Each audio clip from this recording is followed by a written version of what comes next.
company now, because Dominion can't go out there and do it itself, to put in the poles and the foundations, to put in the turbines. And Jones Act is requiring that we proceed in this direction because there's not a U.S. entity right now that's capable of providing those services.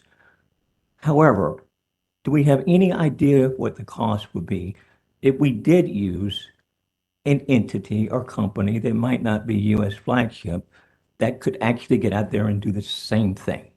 What are the cost differentials that might likely occur were it not for the restrictions that are imposed upon us? As Commissioner, we have did the data discovery, and the company has in their application provided information about like if they are using the non-Jones compliant vessel and the compliant option together, how much it's going to cost us. We have looked into that too. And are you able to share any information relating to that beyond what I see here? I mean, right now we're just going with the contract, which I understand. Well, I won't say contract, with the agreement for obvious reasons. But what would be the potential disparity in costs were we able to go either with Dominion doing it themselves or with a company that is already established, that has expertise and skills, that provides these services, that was not Jones Act compliant? Yeah, it's in the application. I have the dollar amounts, but like I'm not sure because of the confidentiality. I can't. Confidentiality concerns. Yeah, that's Okay. the reason. All right. Well, with that said, if they're confidentiality Commissioner McKissick, I concerns- see a representative of the company approaching. Excellent. Good morning, Commissioner McKissick. Good morning. There is a lot of confidential information in the application and some that's public, but I think I can speak to your question if I may. If you could, please. Ms. Kells, just for the record, introduce yourself, please, ma'am. Yes. Been a little bit of a time. Andrea Cowles with McGuire Woods, appearing on behalf of Dominion. As stated in the application, the cost under the charter party, the agreement here before you, is $240 million for the total over the term of the day rate that the company would pay to Blue Ocean. The company also evaluated the cost that would be incurred if it paid Blue Ocean according to Blue Ocean's cost, the affiliate's cost, and that amount is more. It's $246 million. And then the company also evaluated what the cost would be to do a workaround, which would be to use a European installation vessel combined with the Jones Act compliant jackup vessels. That was, again, more, $249 million over the same term. So comparing all of those, the option to do the route that's been chosen is the most beneficial for customers. I think you've answered my question. Thank you. That's insightful. All right, any additional questions from Ms. Kells before she steps down? All right, thank you, Ms. Kells. All right, we've got a motion that's been seconded that the item be approved as recommended by the public staff. Checking one more time, questions, discussion. All right, hearing none, all in favor indicate with an eye. Is there anyone opposed? All right, motion carries. Thank you, Ms. Maida. All right, we will move on to public staff, item number 2.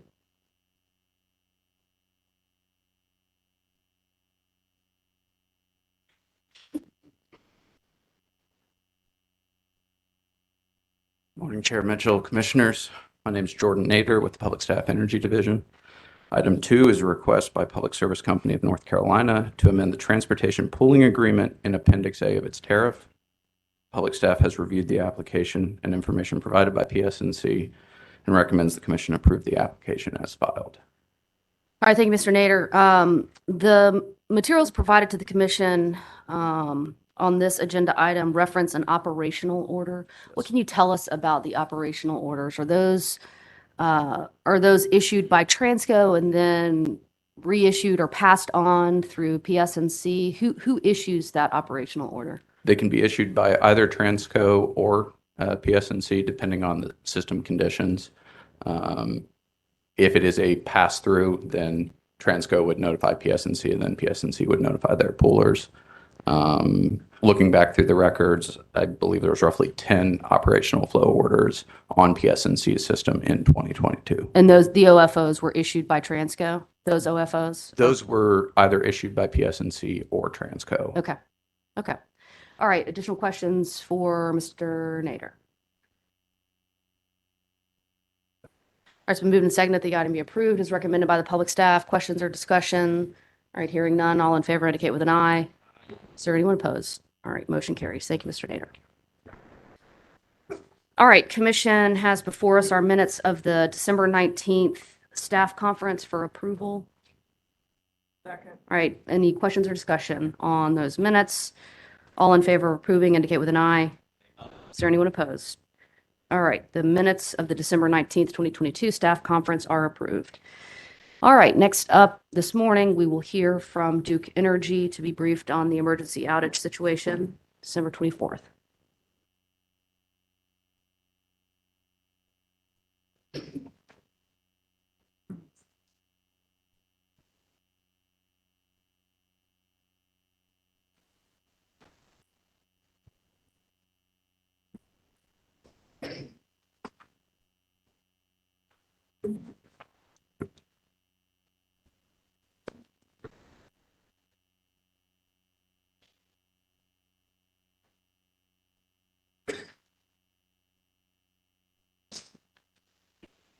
All right, good morning, Ms. Jansen. You may take it away.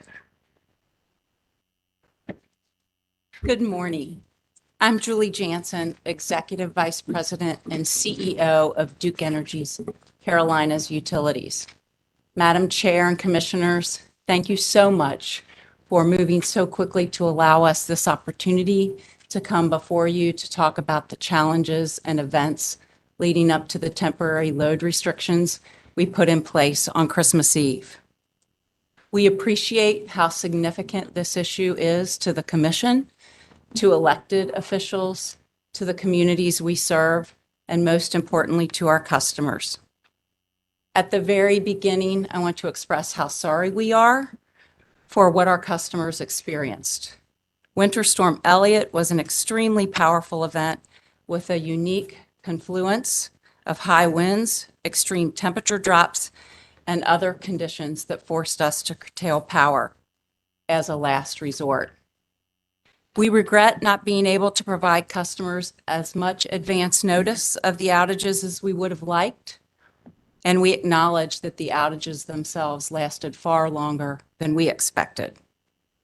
We know our customers look to us for information in these situations, and we will seek new solutions to do a better job of communicating with them in the future. Our operators on Christmas Eve were faced with a series of rapidly evolving events during the morning hours, making rotating outages necessary to protect the integrity of the grid and mitigate the risk of serious failure affecting a far greater number of customers for longer timeframes. We own what happened. We have set out on a path to ensure that if we're faced with similar challenges, we will see a different outcome and provide a better customer experience. That begins by following the facts wherever they lead. We've launched internal reviews of our systems and procedures, and we'll also examine how other providers responded to this regional event for any best practices we can learn. We respect the Commission's views, and our hard introspection are both essential components to learning from this event, and we'll keep the Commission properly informed. I'm joined by several leaders from our company today, each of whom was closely involved with Winter Storm Elliott, and they're going to walk through what happened and take your questions. And if I might, I'll just introduce them. To my right, Kendall Bowman, President of North Carolina, who will provide an overview of the events. Next, Sam Holman, VP of Transmission System Planning and Operations. He's going to walk through a timeline of events that required us to implement the rotating outages. Next, Preston Gillespie, EVP and Chief Generation Officer, will speak to our generation capabilities during the event. Scott Batson, SVP and Chief Distribution Officer, will address our restoration and customer communication during the event. And finally, Nelson Peeler, SVP Transmission and Fuel Strategy, who can speak to our forecasting models. Again, we are deeply sorry that any of our customers' holiday was disrupted. We're going to continue to learn from this, and we'll use that knowledge to improve wherever we can. And with that, I'll ask Ms. Bowman to make a few remarks. Thank you, Julie. Good morning, Chair and Commissioners. I'm going to provide a high-level overview of the situation our team faced and response to it before we turn to our technical experts. We have been managing severe weather events over the week before Christmas, including extreme cold weather preparation while restoring 300,000 outages to customers by Friday, December 23rd from Winter Storm Elliott that swept through so much of the country and the Carolinas. The storm ushered in high winds and severe cold temperatures that created a national weather emergency. Not only were the temperatures much lower than typical in our region, they dropped at a very fast rate. It got much colder, much faster than what we normally see here in the Carolinas. Over the preceding week and going into Christmas Eve, we believed we had sufficient power to get us through the day on December 24th. But a few short hours later, demand rose faster than our models predicted, and some of our generating capacity was reduced. And as we have for decades during times of high peak demand and as industry practice, we look to purchase power from out-of-state entities. But in this case, the power that we purchased did not show up. Therefore, we were confronted with the hard truth that our energy demand would soon be eclipsed by our capacity. At that time, we made the only decision that we could. For the first time in our company's history, we began rolling service disruptions. So here are some factors that contributed this. Remember, in the Carolinas, we operate two separate utilities, Duke Energy Carolinas and Duke Energy Progress. We'll refer to them as DEC and DEP.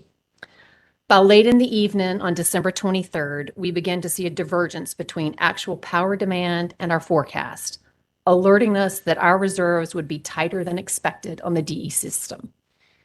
At 4 a.m. on December 24th, we began to see the same divergence on the DEP system. Though our models take into account historical usage, similar weather, similar days and times, our forecasts for available resources on Saturday, December 24th, were about 10% below what we actually needed. This was a phenomenon experienced by many of our neighboring utilities, as I understand it as well. The resources we were counting on to meet forecasted power load were also impacted by weather conditions. Between midnight and early Saturday morning, we lost around 1,300 megawatts of power generating capability due to equipment malfunction. And as I said before, power that we purchased from out of state did not materialize. And also, as I mentioned before, this was the first time in our history that we had to implement rolling service disruptions.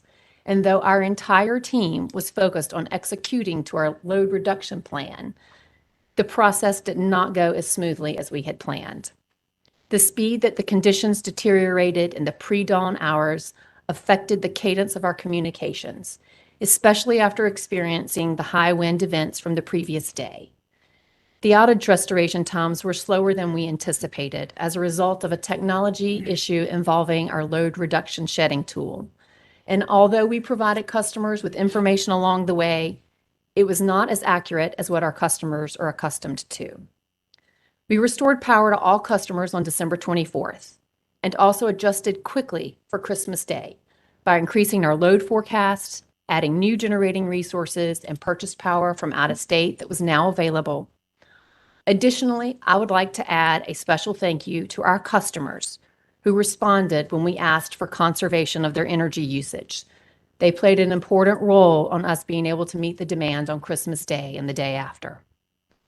Finally, I will note that maintaining and improving reliability of our system has and always will continue to be a top priority. With the issuance of this Commission's Carbon Plan Order on Friday, we look forward to continued engagement with this Commission and other federal and state regulators as we advance our energy transition. We will also not lose sight of the need to meet our reliability mandates. With reliability top of mind, we fully understand this Commission's observation that this event underscores the need for comprehensive planning and implementation efforts while ensuring that appropriate replacement generation and associated infrastructure are in service before existing generation is retired. Again, we deeply regret any hardship these outages caused our customers. We are working furiously now to learn all we can to prevent this experience from happening again. And now I'd like to turn it to Sam Holman to provide a technical perspective. Thank you, Kendall. Before I go through the timelines of Duke Energy Carolinas and Duke Energy Progress, I want to provide some commentary and observation on the Winter Storm Elliott experience. First, we've started a detailed evaluation of this event internal to Duke. Part of this will include closing out our end-of-month processing and closing the month that we'll complete for DEC by the end of this week and for DEP, Duke Energy Progress, by midweek next week. Once we've completed that end-of-month closing, we'll validate the numbers I'm sharing with you today and update as needed. Starting on Monday, December the 19th through approximately 6 p.m. on December the 23rd, we were projecting to have enough generation capacity to meet our customer load demand plus operating reserves. And as we've talked before, operating reserves are kind of the tools in the toolbox for system operators to deal with the uncertainty they may face across peaks in real-time operation. That includes load forecast error, includes planned and scheduled outages, and it includes regulation. So as we sat there in the course of the week in both DEP and DEC, we were projecting to have enough capability to meet our customer demand plus operating reserve. As Kendall stated, our load forecasting tools are regression-based models. They use history, they use current conditions to project out for the next day and out 6. And so as we got into the weather that we were experiencing in Winter Storm Elliott, there were a combination of issues the model had limited history to deal with. That included the coldest temperatures in a December since the 1980s, wind speeds that still were existing after the windstorm from the Friday before, 12/23, and very low dry dew points.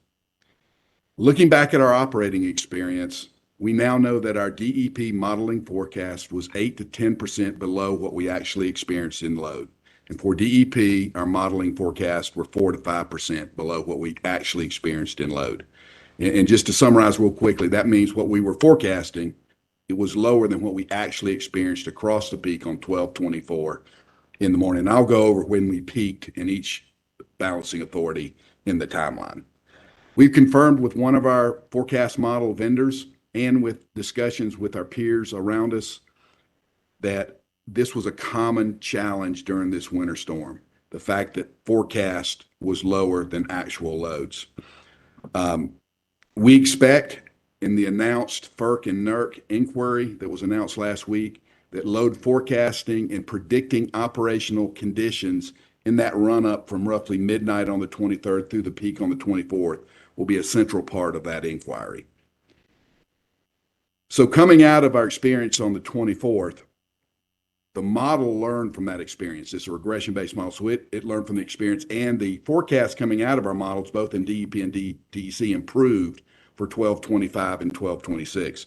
We went a further step of manually going in there and calibrating the model to drive more accuracy as we looked at the 25th and the 26th. We took an additional step after the peak on the 24th to test our system against what was being forecasted, plus 800 megawatts in DEC and plus 600 megawatts in DEP. And the intent of that was to drive out opportunities to find more generation capability amongst our generators and also to pursue off-system purchases to help us deliver our customer demand and operating reserves for the 25th and the 26th. That worked on the purchase opportunities. We found another 200 megawatts of purchase power for DEP, 500 megawatts of purchase power for DEC, and for Monday the 26th, we were able to get some additional generation units online. I'm going to now walk through the timeline for both DEP, Duke Energy Progress, and DEC, Duke Energy Carolinas. It'll start roughly at 6 p.m. on the Friday before, that'd be the 23rd. It'll run through the peaking hours in Duke Energy Progress and Duke Energy Carolinas on the morning of the 24th. And I'll start with Duke Energy Carolinas. At 6 p.m. the day before on 12/23, we projected in DEC, Duke Energy Carolinas, to meet our customer demand plus 1,500 megawatts in operating reserves. Again, operating reserves is that toolbox that we use to handle whatever uncertainties may crop up as we go into the peaking hours of the 24th. And these numbers project into the peak on the 24th. When I talk about operating reserves, I'm talking about what we projected to have during the peaking hours on the 24th. As we've talked about before in terms of operating reserves, what this means is we projected to be able to cover our largest unit in DEC, which is approximately 1,200 megawatts, plus some additional operating reserve to cover the uncertainty that I mentioned earlier. At approximately 7 p.m. on the night before the 23rd, we started seeing a noticeable and consistent divergence between the load forecast load and the actual load that we were experiencing in actual operation. We still believed at this point in time, looking ahead to the peaking hour on 12/24, we would meet our customer demand with operating reserve. At 10 o'clock on 12/23, we were still projecting to be able to meet customer load with an approximate 900 megawatts of operating reserve. But what we knew, our actual loads were still outpacing our forecasted loads. We knew at this point, at approximately 10 o'clock on the 23rd, that the operating conditions on the 24th across the peak were going to be extremely challenging. From midnight on the 23rd to 6 o'clock in the morning on the 24th, we experienced a series of events that depleted our operating reserves, and I'll go through what those are. At approximately midnight on the 23rd, 24th, our Dan River combined cycle facility was derated by approximately 360 megawatts. And I want to make a distinction here. The unit stayed online, the facility stayed online, but it was derated. Its maximum generation is in the low 700 megawatt range, and we had to drop it to effectively half load, derated by 360 megawatts. It did not come offline. Our teammates at Dan River were working hard to get it back, but it was derated. Our actual loads continued to outpace our projections, and at this point in time, projecting across the peak in the morning, and we're now into 12/24, we were predicting 200 megawatts of operating reserves. At approximately 4:50 in the morning, we lost a Lincoln CT unit. It was generating 100 megawatts at the time. It later came back online and was able to load back up to support our peak operation, but this added to the uncertainty that our operators were viewing as they look towards the peak.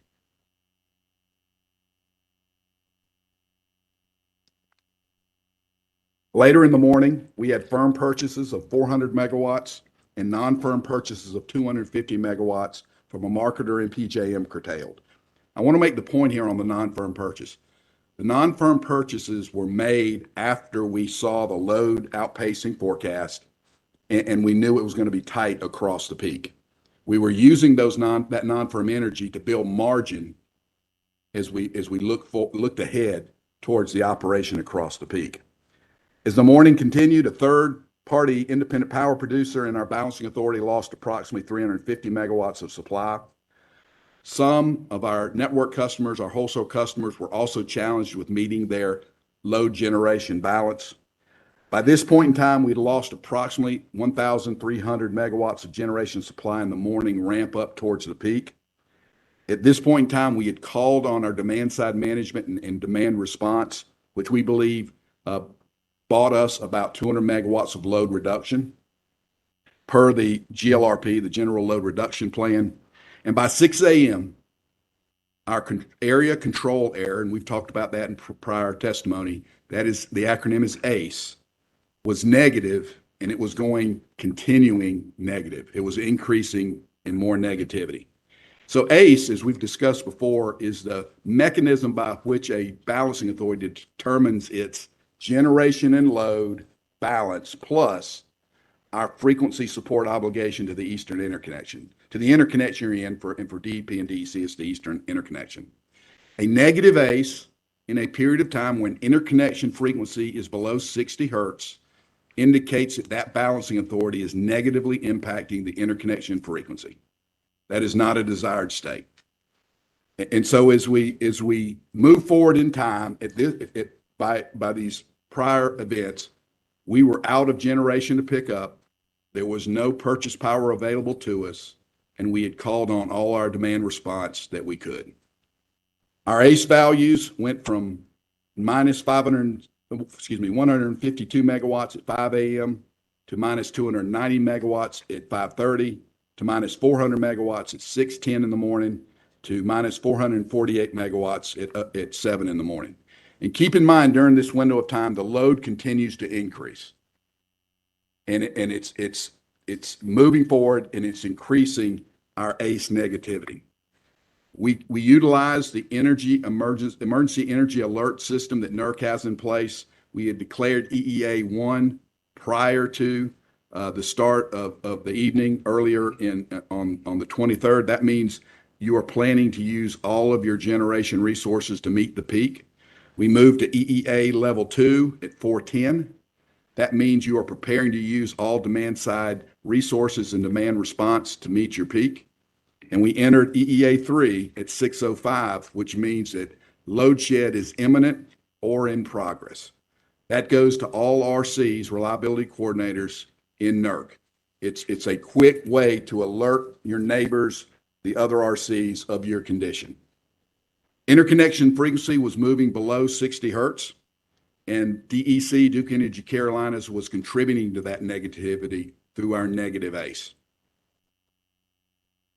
These conditions, along with load continuing to increase, drove the decision that the ECC would trigger a load shed event at approximately 6:14 that morning.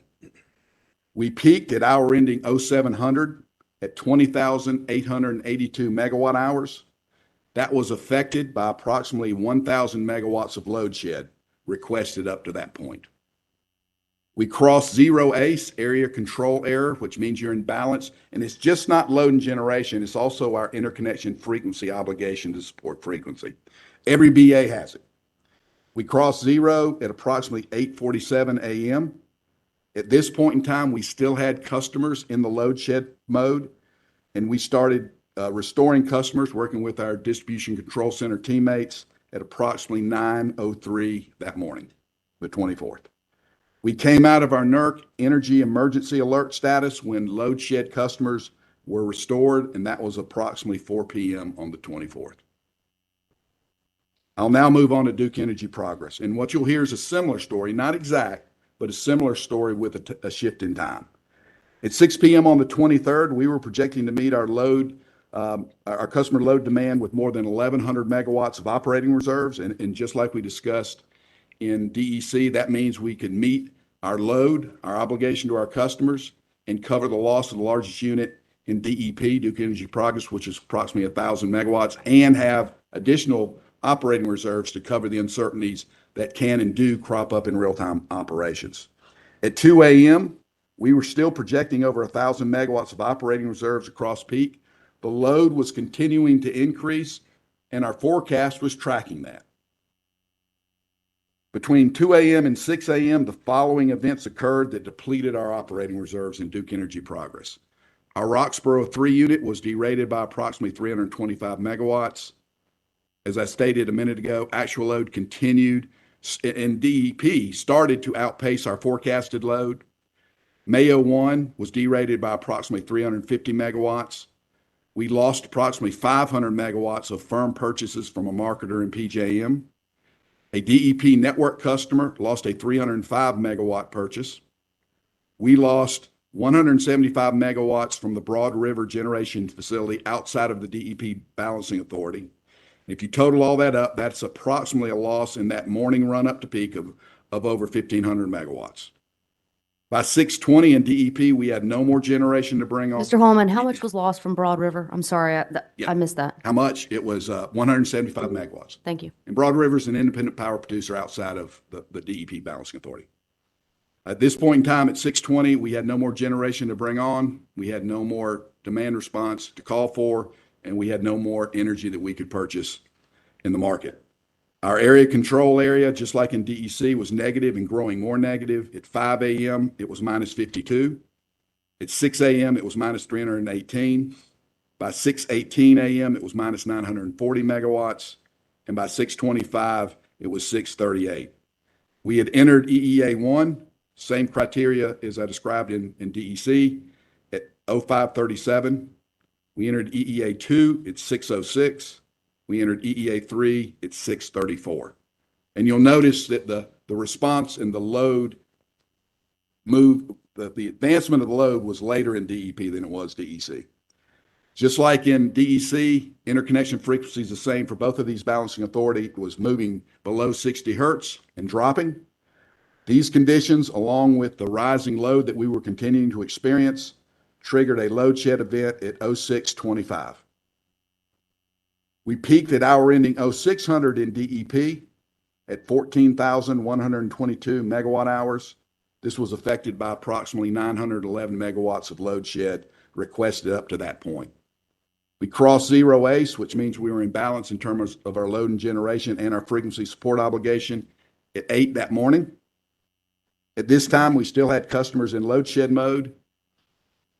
We started the customer restoration process in DEP at approximately 8:12 that morning. We came out of our energy emergency alert status when all load shed customers were restored at approximately 4:24 in the afternoon on the 24th. As you can see from the timeline, events in the morning run up leading up to the peaking hours in both DEC and DEP happened very quickly. Given the conditions we faced, our system operators in both of our ECCs in DEP and DEC made the correct decision to implement rotating load shed. The decision to shed firm load in a controlled manner was based on the fact that both DEC and DEP balancing authorities were negatively impacting the Eastern Interconnections frequency, the bulk electric system for DEP and DEC. The Eastern Interconnection frequency was below 60 and trending further below 60. The balancing authorities negatively affecting frequency, and we weren't the only ones. There were others that were struggling during this same period of time.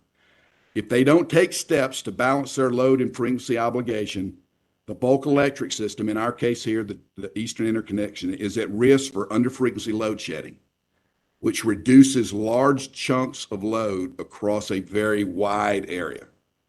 If under-frequency load shedding does not work, the stability of the bulk electric system, the Eastern Interconnection, is at risk. And that risk comes in the form of uncontrolled loss of the system.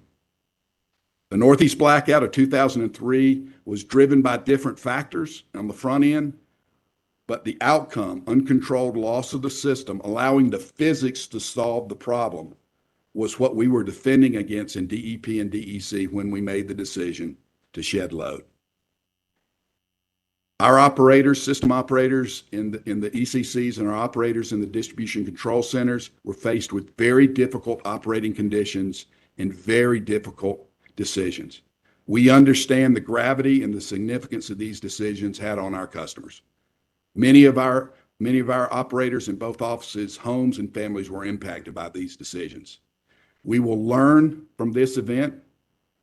We will strive to lower the probability that this type of event happens again.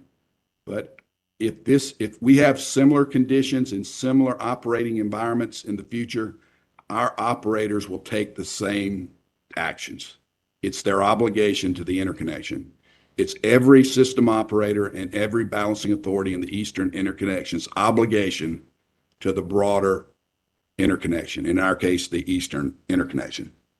At this point in time, I'm going to turn the discussion over to Preston Gillespie, who will take us through our generation preparation and answer questions about our generation capabilities throughout this event. Thank you.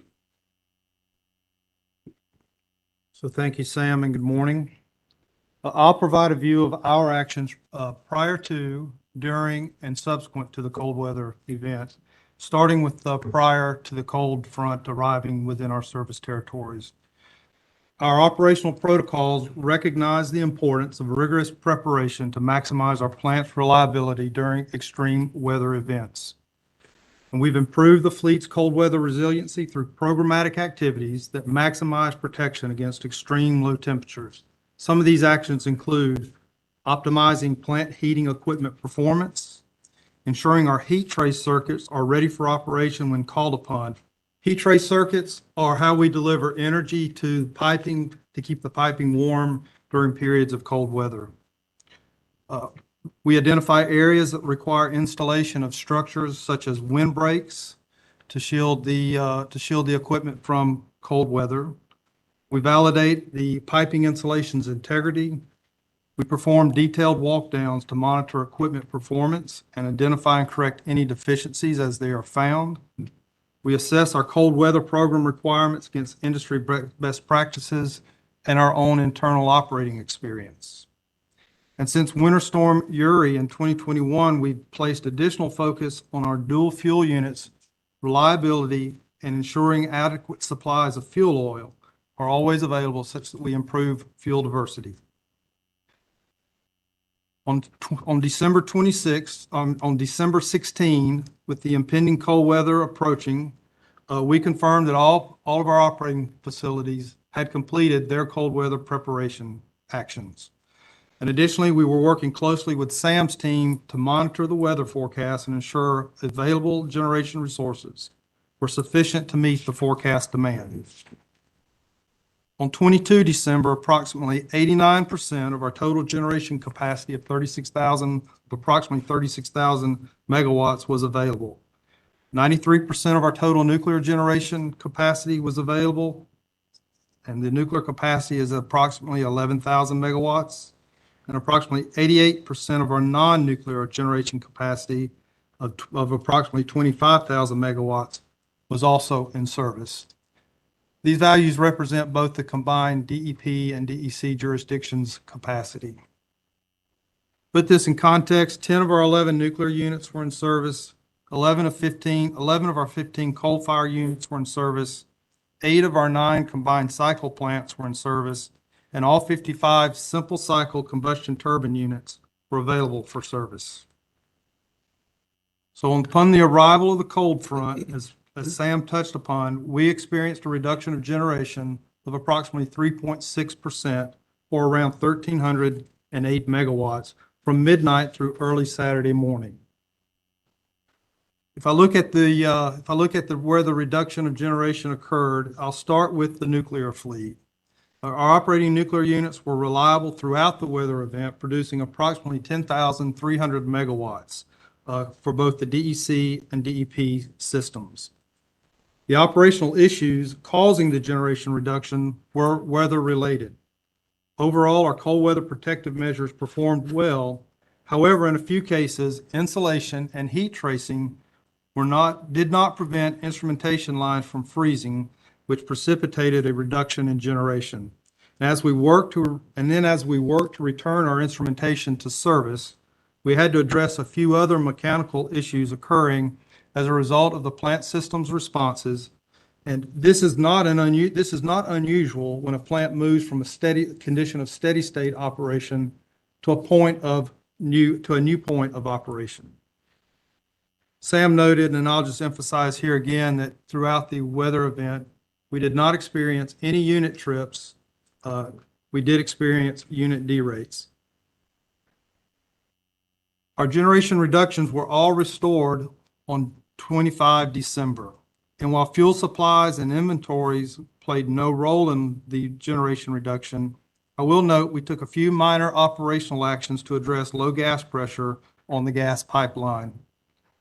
Solar generation performed as expected, but was not available to meet the peak demand since the peak occurred prior to sunrise. So looking forward, our cold weather preparation program has had a positive impact on plant reliability. For example, during the 2014 polar vortex, our coal and gas units saw a reduced generation of approximately 3,600 megawatts due to outages and derates. But still, the amount of energy we delivered through this weather event, or the amount of generation reduction during this weather event was not zero. So we are evaluating our plant's performance, and we're working to identify the lessons learned to position the generation fleet for even better performance in the future. Before I turn over to Scott, I would like to take an opportunity to recognize our operators, our maintenance craftsmen, and our engineers who responded immediately and worked throughout the period to minimize the impact that this was having on our customers. Now I'll turn it over to Scott Batson to talk through the events that occurred during the restoration activities of 24 December. Mr. Gillespie, before we hear from Mr. Batson, I do want to ask you a specific question. You indicated that weather impacted several of your generating units, and you gave an example of precipitation lines freezing. I think that's what I heard you say. Instrumentation. Instrumentation. Instrumentation lines. Okay.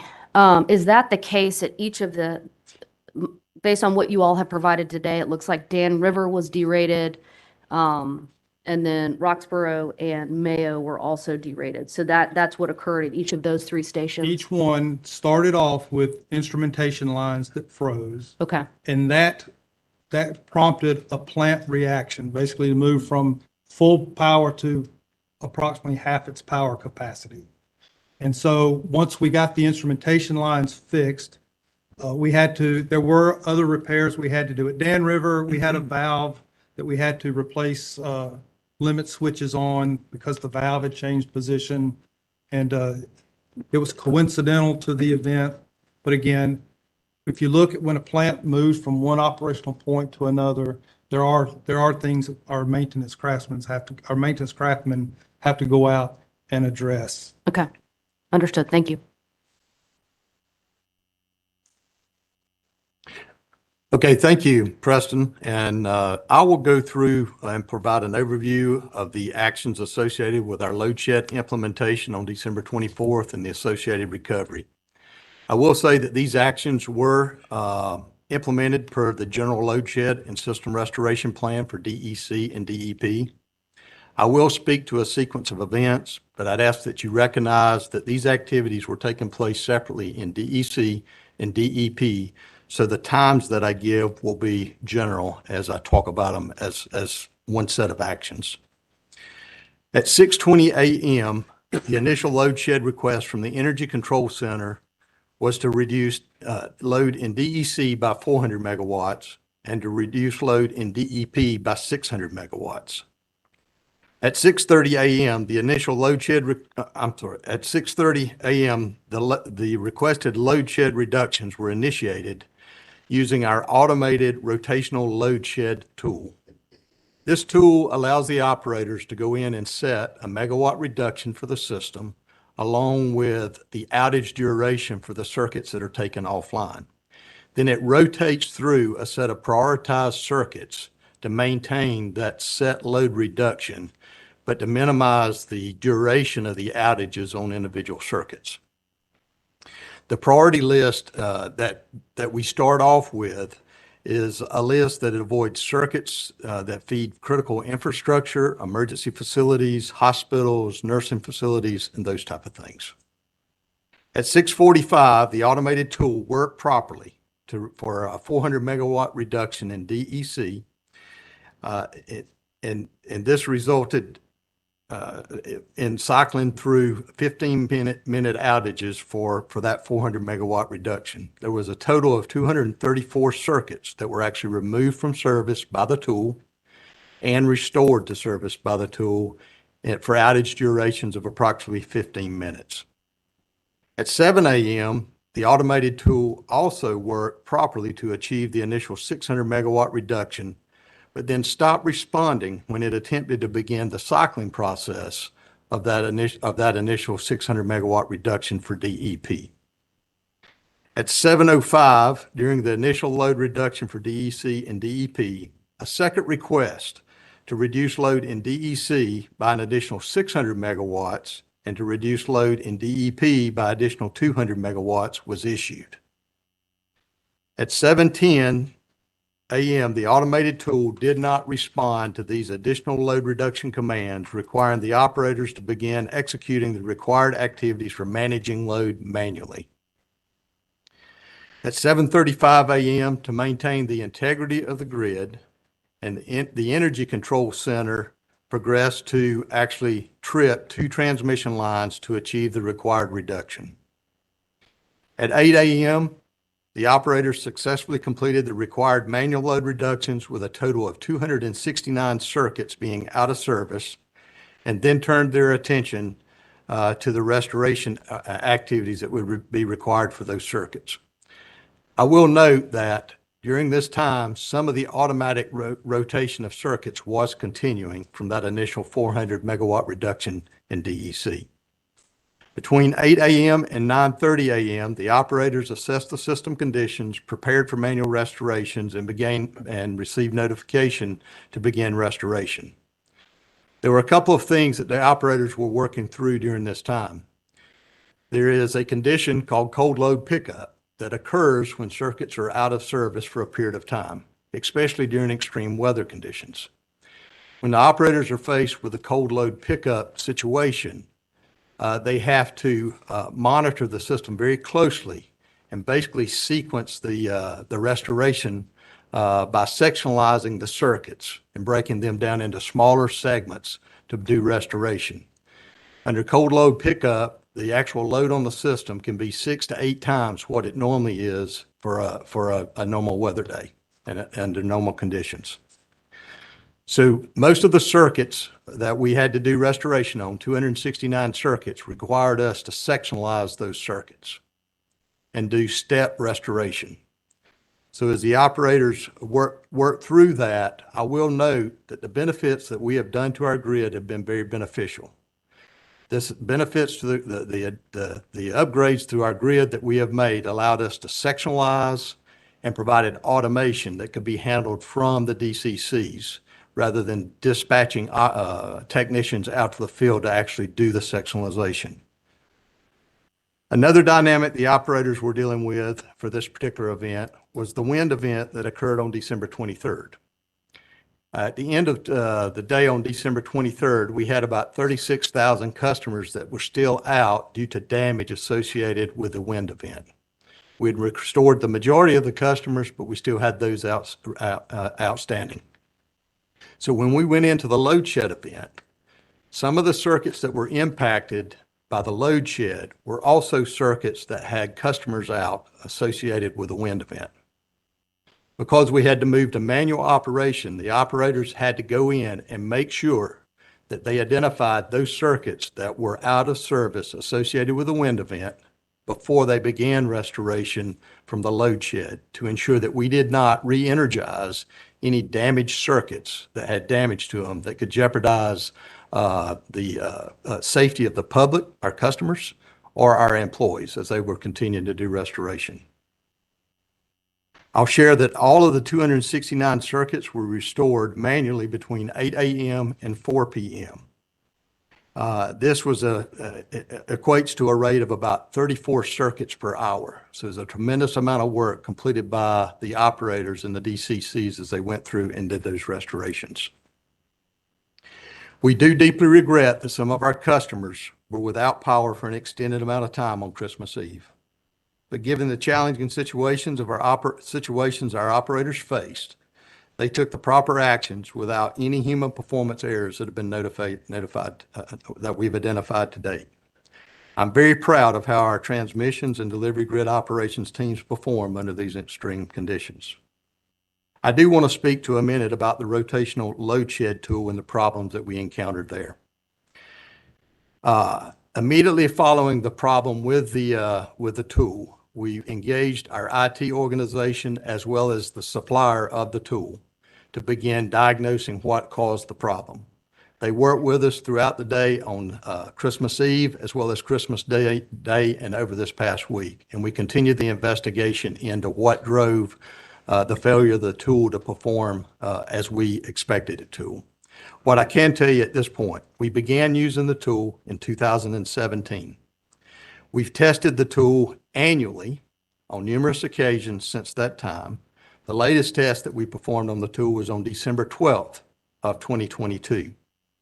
We also use this tool in our tabletop exercises, so our operators are familiar with it and they go through annual training on the tool.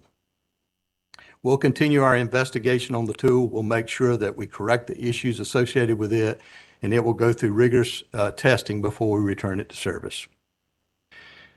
Last, I would share that while we don't have a plan to be in this situation again, We don't ever plan to be in this situation again in terms of actually having to do a load reduction. We've taken the lessons learned, we've briefed our operators, they fully understand what would be involved in a manual load shed reduction, and that is the mechanism we would use until we can get the tool back in service if we were faced with the event again.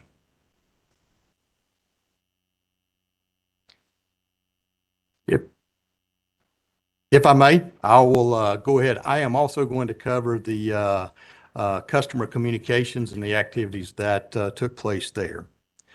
While I won't use a specific timeline as I shared during the load shed activities, it's important to note that we were updating customers as new information was available. Our communication actions did follow our grid load reduction communication plan, but due to the rapid evolvement of this event, we did enter the communication plan after the load shed had started, but we still completed the actions associated with it. Immediately following the initiation of load reductions, we initiated our communications to our customers and stakeholders. We used mass communication channels to update our customers since this was the most expedient means of communicating during this rapidly developing event. Mass channels include social media, traditional media, website, and mobile app updates. In quick succession, we added an alert banner to our customer outage map. We posted messages on Facebook and Twitter. We distributed news releases.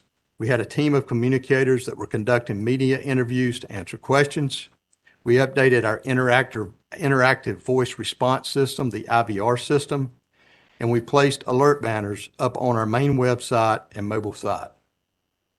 While we did not distribute direct messages directly to customers, the basis for this was in order to send a specialized message to customers in conditions like this, we actually have to go in and develop that message. We have to send it out to the customers using the channels that we have and the suppliers that actually send those messages out. The duration of that type of communication takes several hours for us to actually be able to get the message to those that deliver the messages through text messages, through the different carriers, and then actually get it sent out. So it can take several hours to do that. So we focus more on the mass media. Our initial messages did communicate to our customers that outages would last for 15 to 30 minutes. So that information was inaccurate for some customers. Again, some rotational outages did occur and those times were accurate. When we received information about the issues associated with the automated tool, we did change the messaging to reflect a 30 to 60-minute restoration time. Then when we determined that the remaining load reductions would be required to be performed manually and all restoration would be required to be performed manually, we changed the messaging to say that we would have the customers affected by the load shed event restored by the end of the day. In late afternoon and early evening, we initiated our communications that were requesting that our customers conserve energy on the morning of Christmas morning and on the morning of December 26th.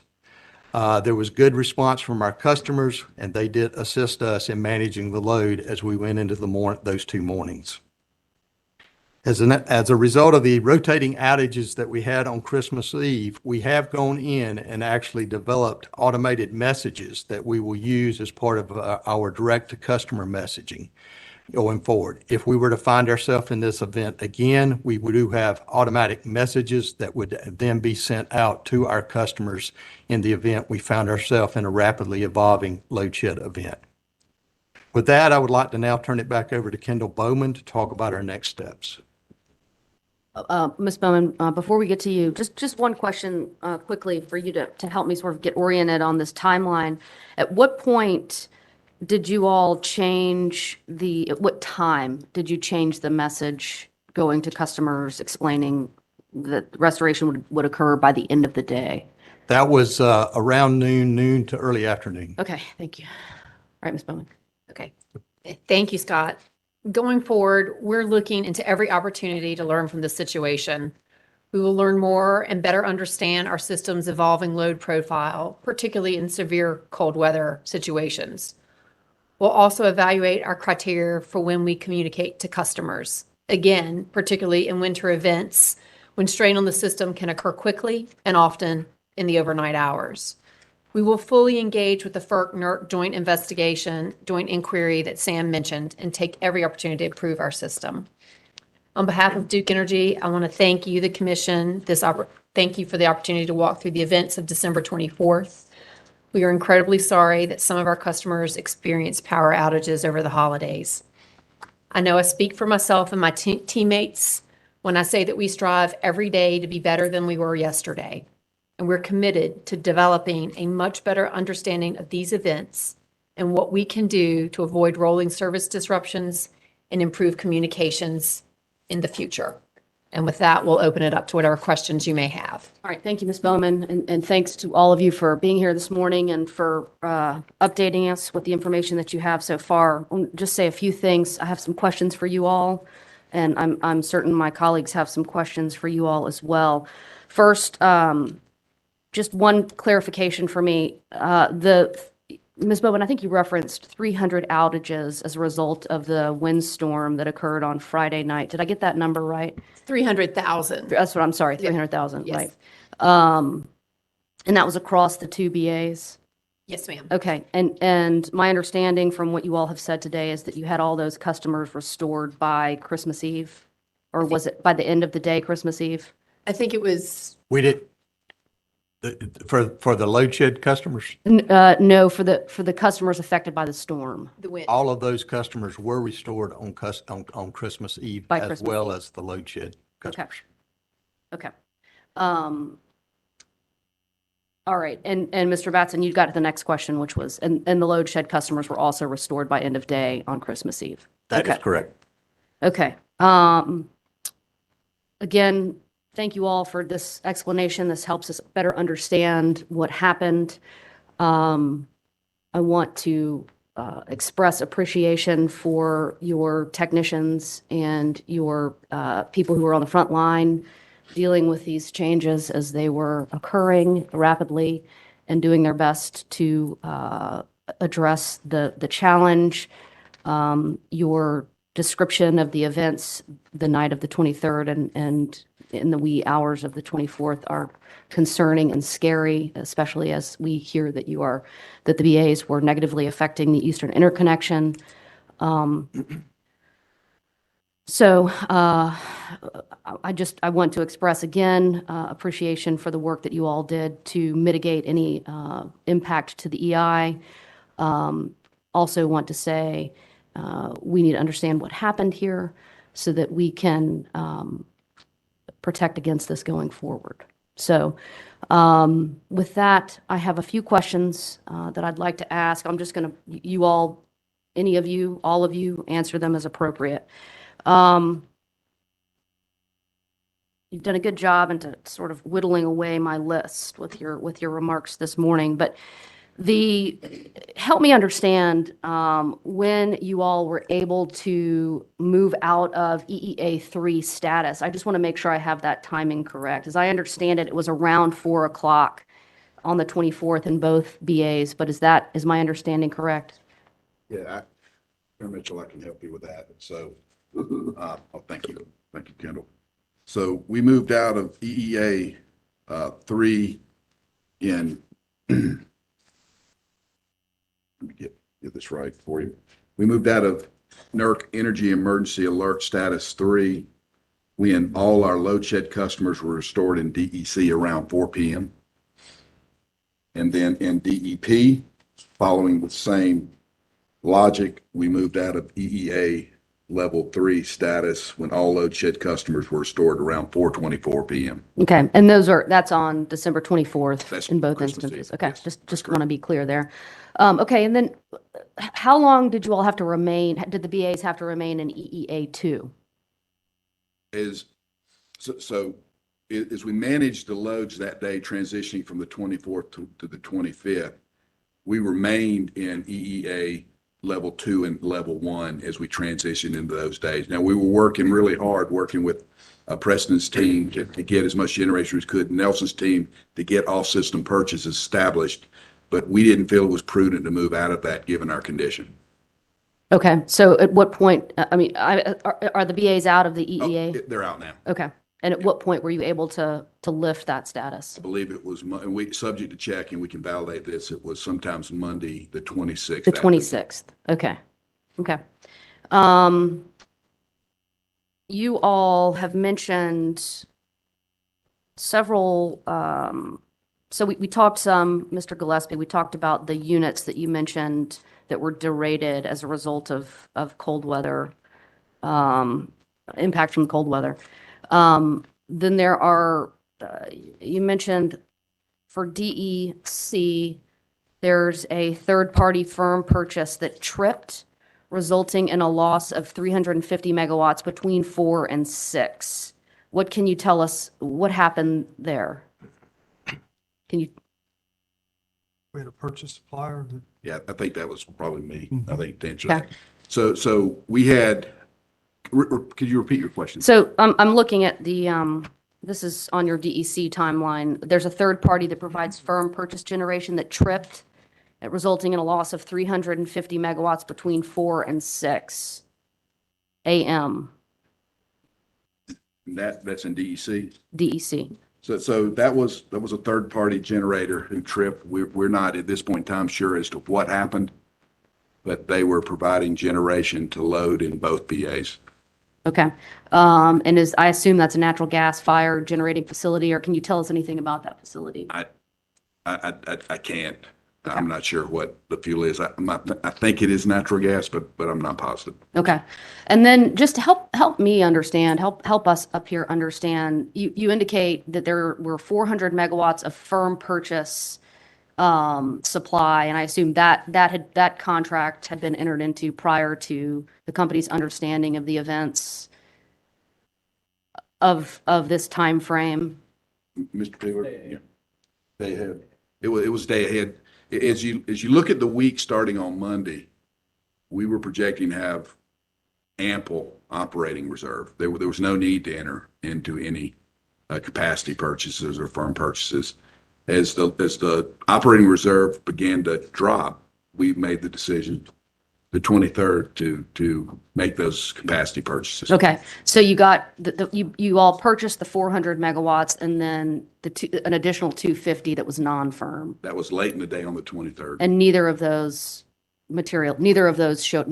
were available to the company. Across the peak, the non-firm never flowed. It was curtailed before it started. Okay. The firm purchases did flow for a while, but across the peak, they did not. Nelson said, Do we know why not? at this point in time, I'm not aware of the reason. Nelson may have. Okay, Mr. Peeler. Yeah, Chair Mitchell. So those were curtailed or cut out of PJM. Okay, They were coming out of the PJM BA. okay. Chair Mitchell, PJM was in up to EEA2 status during this early morning on the 22nd, or excuse me, the 24th. And so they were following their emergency procedures just like we were. Okay.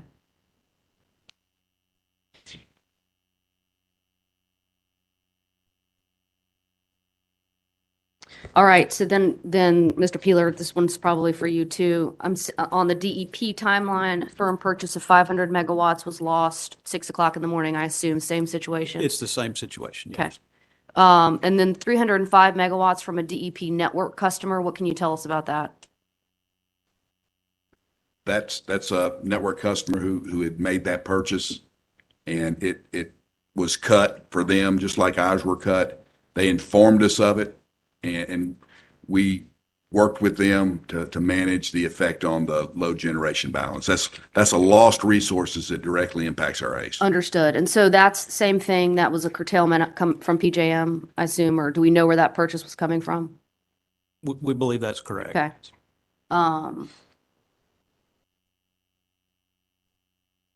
Okay.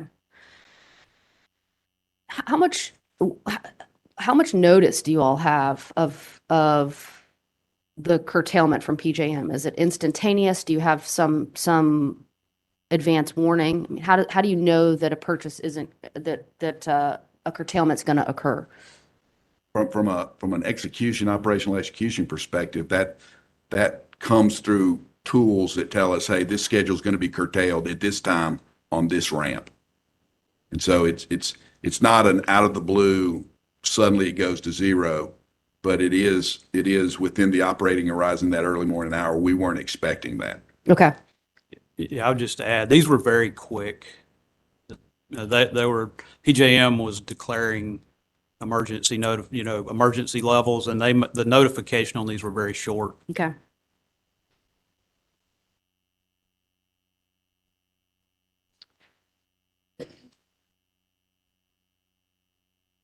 All right, what can you all tell me about the situation on Transco during the 24th, really through the 26th?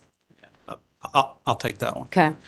So during the entire event, we did not have any gas deliverability issues. All our gas was delivered, and did not affect our generation in any way across the peak. We did have some pressure issues toward our Buck combined cycle plant on the morning of the 24th, but it was after the peak period. It was closer to the 10 a.m. time period. And that low pressure resulted in us derating that plant to keep it online. So we ran that plant at a lower output from around 10 a.m. The morning of the 24th, again, when we were past the need for load shed. And that pressure remained low into Buck through sometime on the 25th. But again, didn't really affect us across the peak. It did make a little bit of derate for those couple of days. And it also led us to run a few other units on oil on the 25th, just to make sure we didn't affect that pressure issue. Okay, so which units did you have to convert to oil? We ran around 20, I think it was 23 of our 55 units were ultimately ran on oil at some point or another. And the 20, I assume that I'll those get the are exact, approximately combustion 20 turbine units? combustion turbine units, Yeah. correct. Okay. And was that done just proactively so that you didn't encounter problems there as did. you were observing the pressure issue on Transco? We did. Yeah, and oil was more economic than gas as well Got it. Okay. during a lot of the event. Okay. And when did the pressure issue on Transco resolve? It was on the 25th. Okay. And I assume for those 23 units that y'all converted, that y'all switched to the fuel oil, no problems in making that switch? No significant problems. We had at one of our facilities, we had one of our CTs that when it started on oil, did not run on oil. It had a clogged strainer. And so we basically split that facility in half and ran half on gas, half on oil. We had, at another one of our facilities, we had some electronics, a fuel control card that we had to deal with, but they were minor. We had a few minor issues operating on oil, but by and large, the units that we started on oil ran on oil and ran through the duration of the event on oil with no issue. Okay, thank you. Mr. Peeler, any transmission constraints that impeded the company's ability to move power or import power during this time?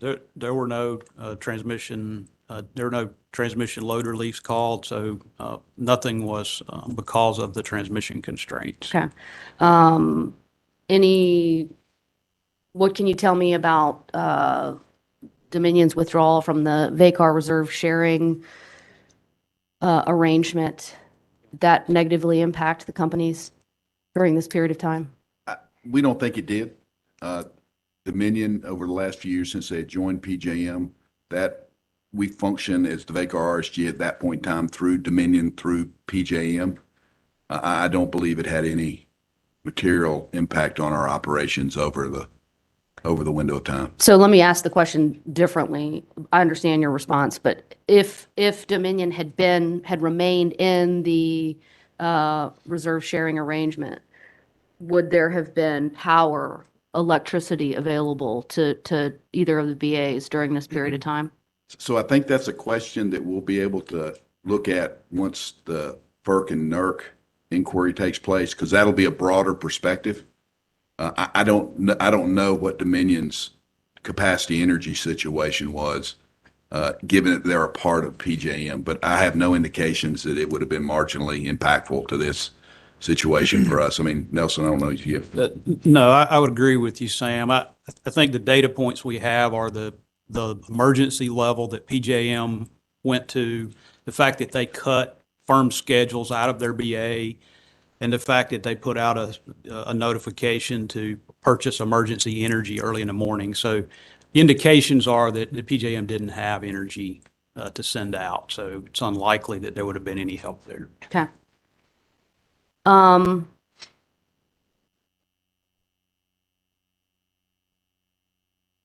You talked some about the third-party resources that were not available when you all anticipated that they would be. Is there anything else that we need to understand about either the firm purchases or the purchases that you all had entered into, or the units that you were expecting to show up that didn't? No, ma'am, I don't think so. Okay. You did mention Broad River. I think you said you dropped Broad River 175 megawatts at some point on the 24th. Did Broad River get back up? It did later in the weekend. So the 25th or the 26th? 25th, subject to check, it was 25th or 26th. Okay. And do you know what happened to that unit, for those units? Not yet. We do not know yet. Okay.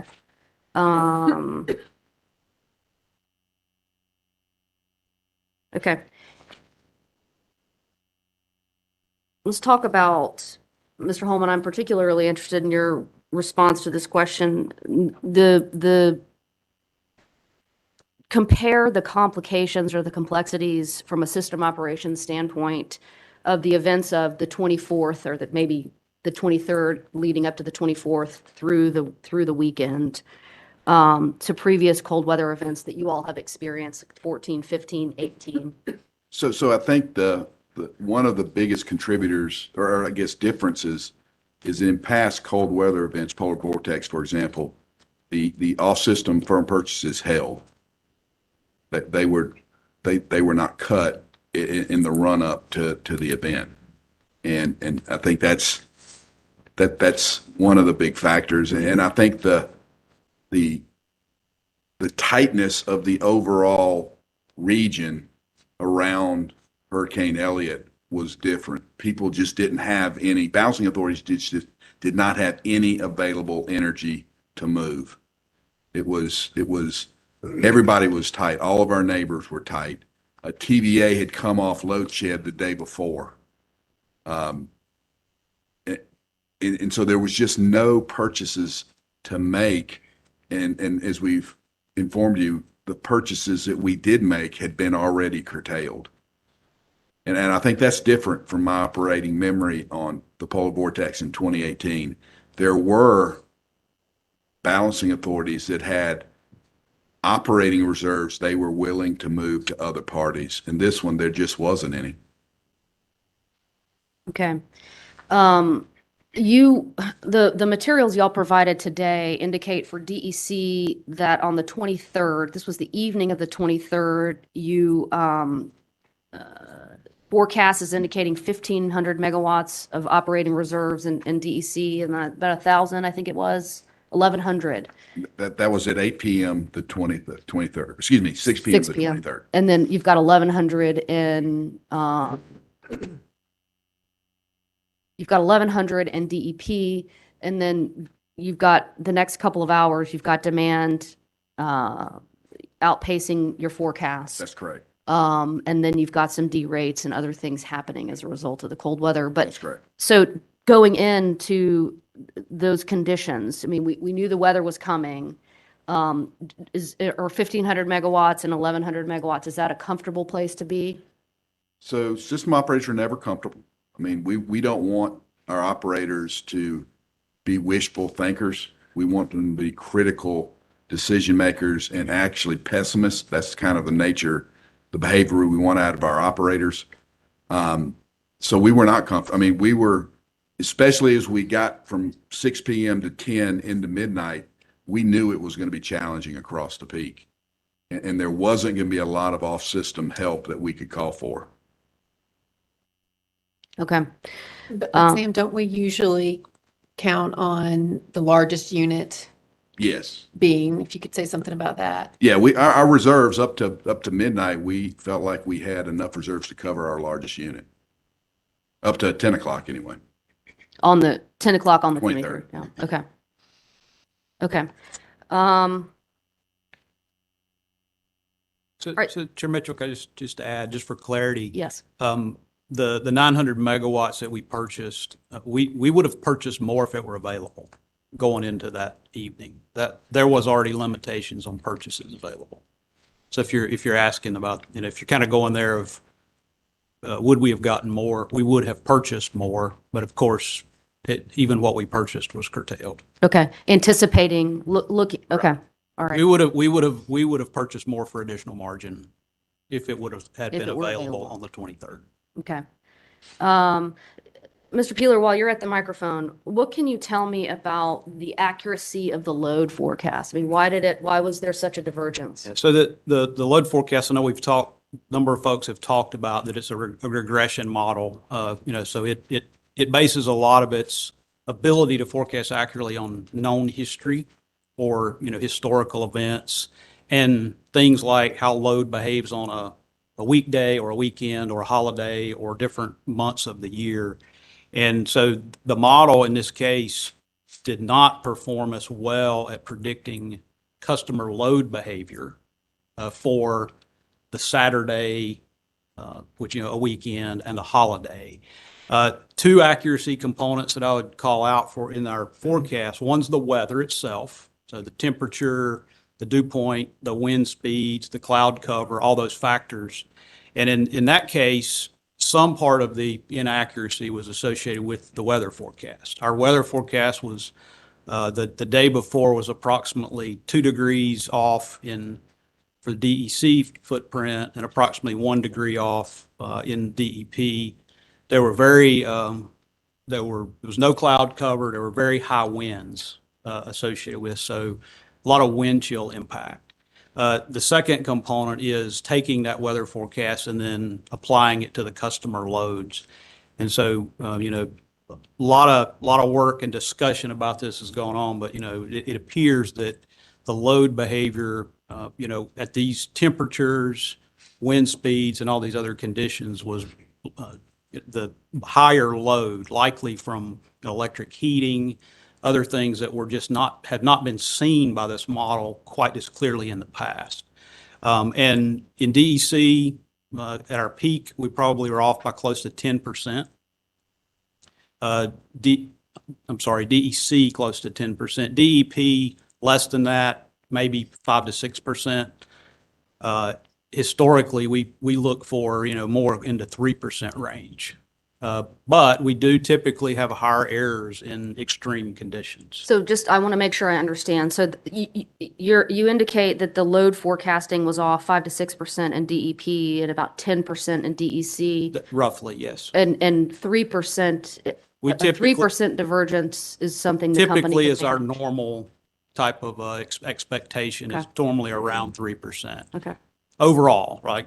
Fair weather and extreme combined. Extreme usually is a little harder to predict. And we use models that are, we use industry provided models.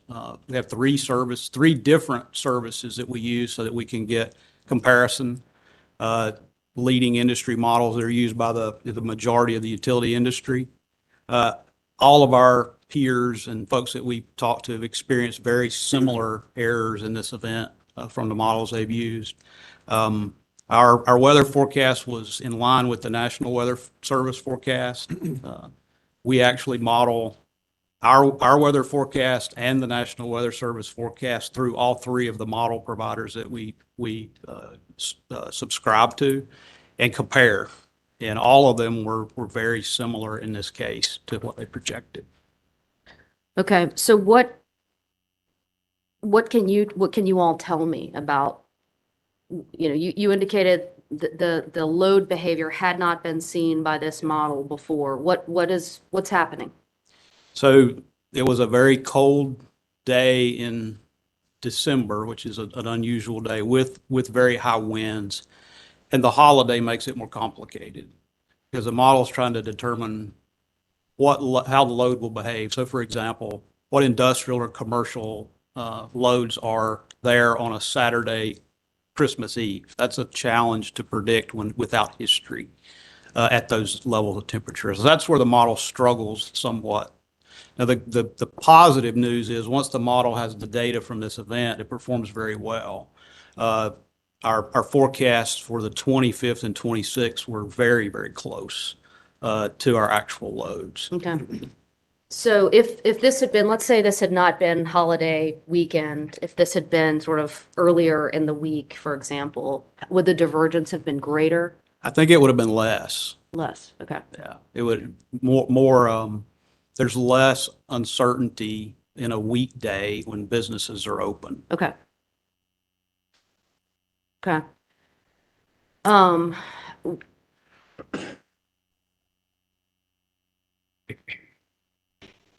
okay.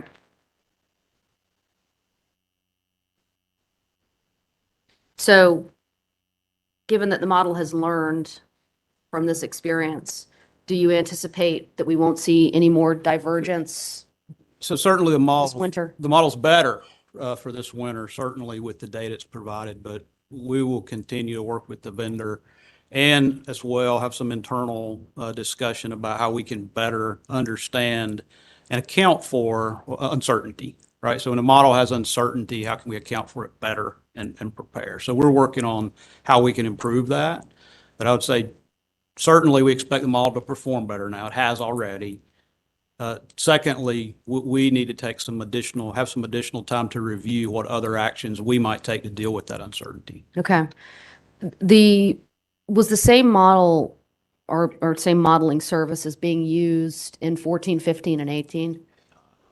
I'm not 100% certain about all three, but I'm pretty sure about the primary model. It was the same service. And did you all experience divergence then, or divergence of this magnitude? I don't recall the exact amount. I know I'm pretty confident our load was higher than forecast, but I don't recall how much. Okay. And what about I mean, you indicated that there was some inaccuracy in the weather forecast. I think you said 2 degrees off in DEC and a degree off in DEP. How significant is that in terms of the way you're operating your system? Yeah, so I'll give you a kind of a rule of thumb. Just roughly in DEC, wintertime, typically a degree is in the range of 300 megawatts. Okay. That's what we typically use as kind of a rule of thumb. DEP, it's about 200.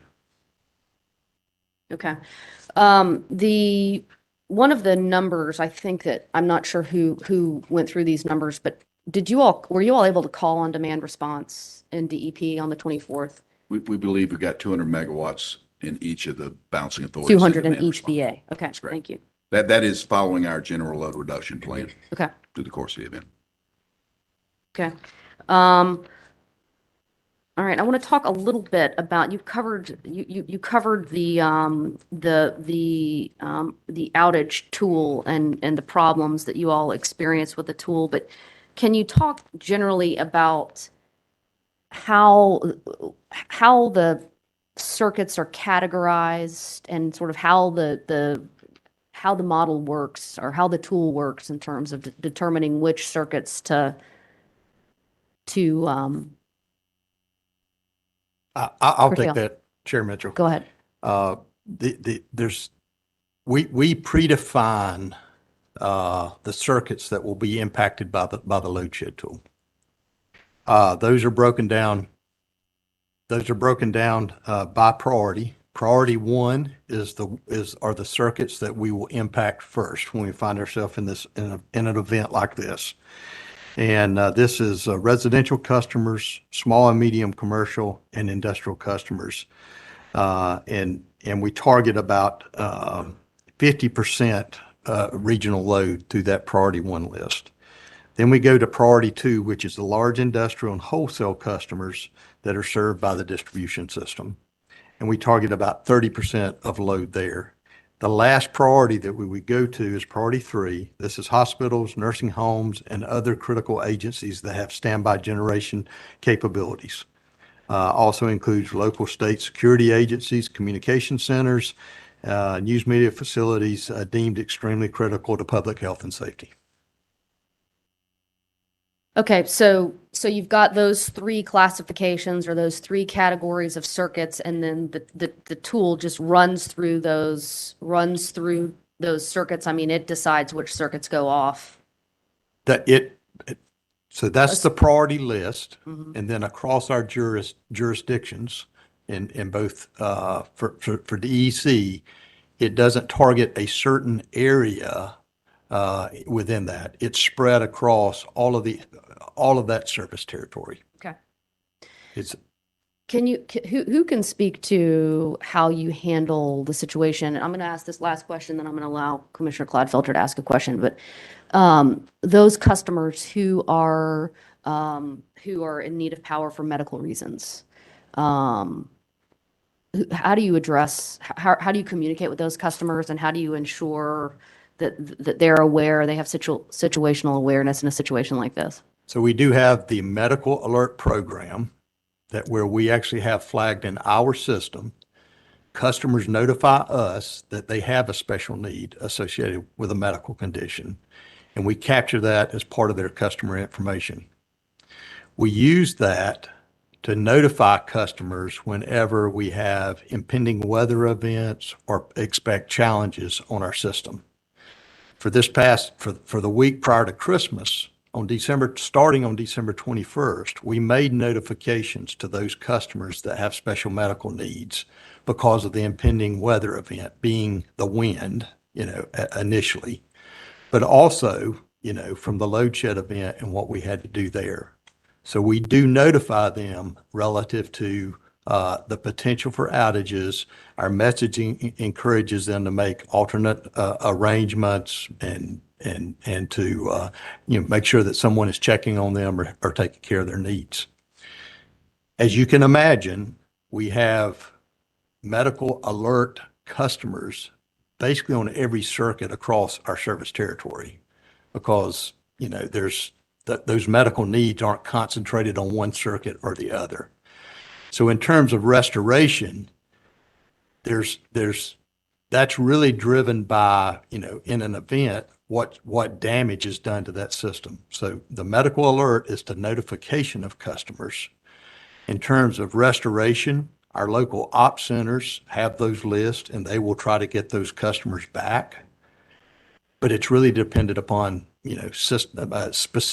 situational specific issues in terms of trying to prioritize those because they're all across our system. Okay, thank you for that explanation. Commissioner Clodfelter? If I may, You may. Chair Mitchell? Go ahead. Just a point. You had asked in earlier when I was speaking, the time at which we stopped actually given the 30 to 60 minute and went to end of day for load shed customers. That was actually at 11:15. Specific number. I told you around noon. Okay, and that's in both BAs? That is correct. Okay. And then also there was some discussion here about restoration of customers between wind event and load shed. Load shed restoration was those were by the 4 o'clock timeframe. The wind event customers that carried over, some of those did extend into the evening on Christmas Eve, but they were restored on Christmas Eve. I just wanted to make sure I didn't mislead you on that. Okay, thank you. Mr. Gillespie, I want to shift to one question. I want to be sure it gets asked. I'm going to have to leave a little early. With respect to the frozen instrumentation that caused the derates at Dan River, Roxborough 3, and Mayo, had that equipment been identified as vulnerable after your winter planning exercises following the Texas outages? Was that equipment identified as vulnerabilities? So that equipment was part of the cold weather protection program, and that equipment had functioning insulation and it had operating heat trace, and yet the weather was able to overcome those circuits We have some evaluation work to go do to figure out why that happened on those particular pieces of instrumentation and didn't happen on others. So could the wind have been coming out of a different direction? Is the, we have to go back to the manufacturer's specifications to see if they're accurate. But the insulation and the heat trace that is installed on those instrumentation lines were rated for a temperature lower than what we experienced. We have some engineering work to go do on this. So going into the event, you had anticipated and taken proper steps to winterize that equipment? We had anticipated, had proper steps, and had validated that equipment was in operation and functioning properly For the weather conditions for the that you weather had? conditions. That's great. Thank you, sir. Yes, sir. Thank you for the question.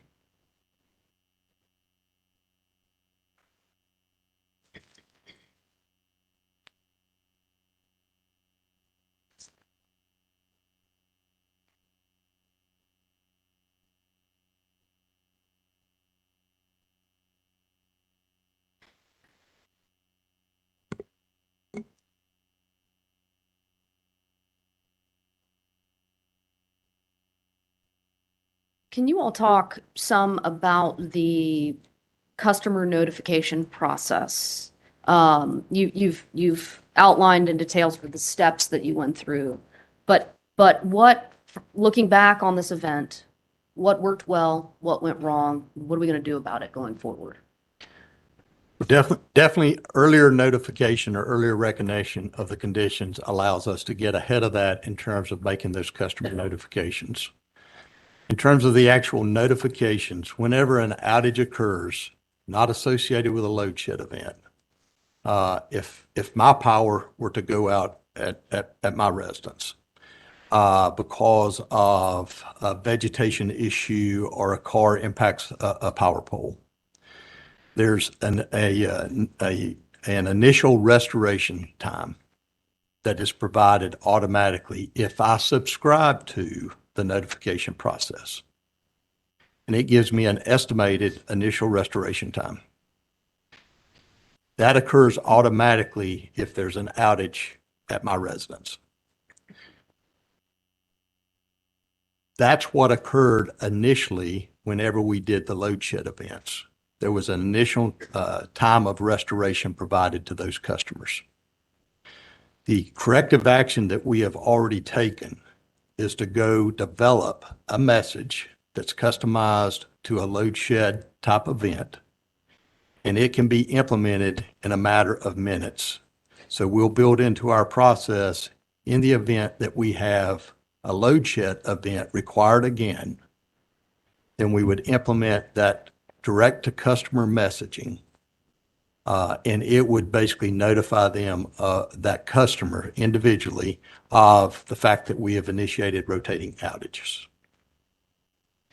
Okay, so if you are a customer, though, that does not subscribe to the text message alerts or hasn't signed up for email communications with the company, how do you find out this information?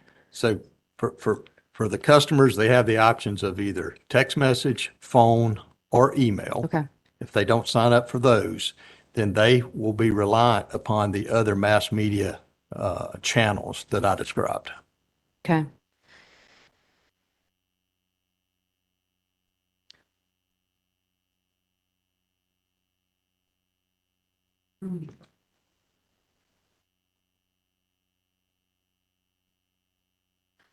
All right, Mr. Holman,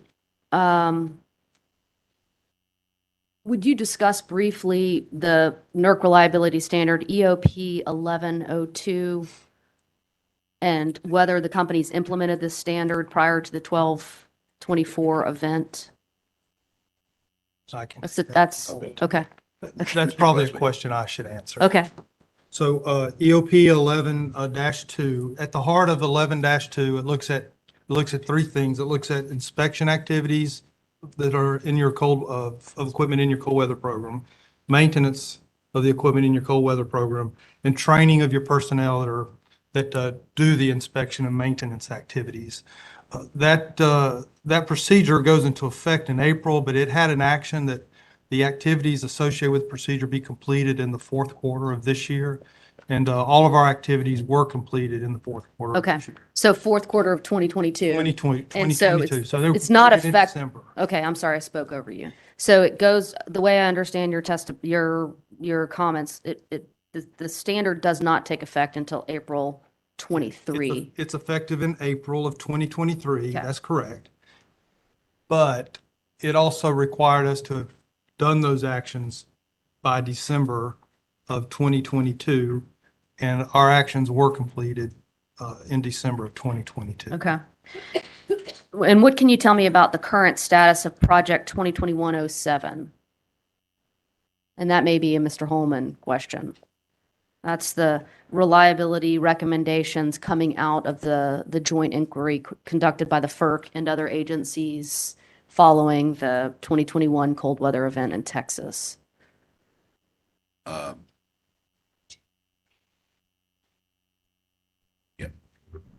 Chair Mitchell, if you don't mind, we have a subject matter expert who could probably answer that question.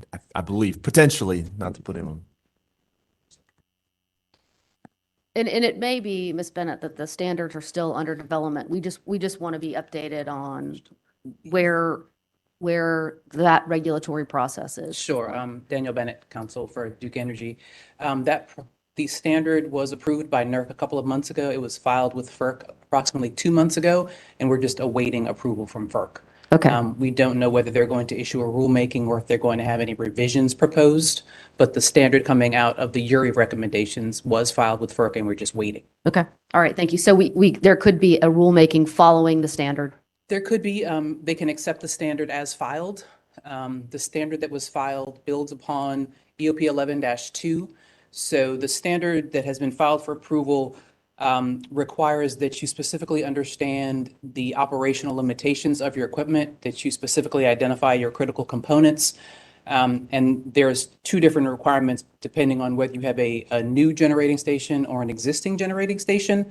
So you have to look at both, and you need to operate your equipment in a way that you can ensure it will operate at certain temperatures that'll be determined by averaging the temperatures over a certain number of years. You have to be able to operate at those temperatures with at that precipitation, with that wind level for a certain number of hours. So if it's a new plant, you need to be able to operate for 12 hours in those conditions. If it's an existing plant, you'll need to be able to operate within 1 hour.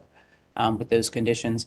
If it turns out that you can't for some reason, then there's a corrective action plan that'll be created. So you go back and, kind of similar to what Mr. Gillespie was talking about, you go back and figure out, why did the weatherization fail? What is it that we need to change so that we get this right the next time? So that's the standard that's currently sitting in front of FERC right now. Okay. All right. Thank you. Any questions for Ms. Bennett before she steps away from the microphone? Okay. All right, I've gotten through my list. I'm going to turn it over to my colleagues to see if there are questions. Commissioner Brown-Bland.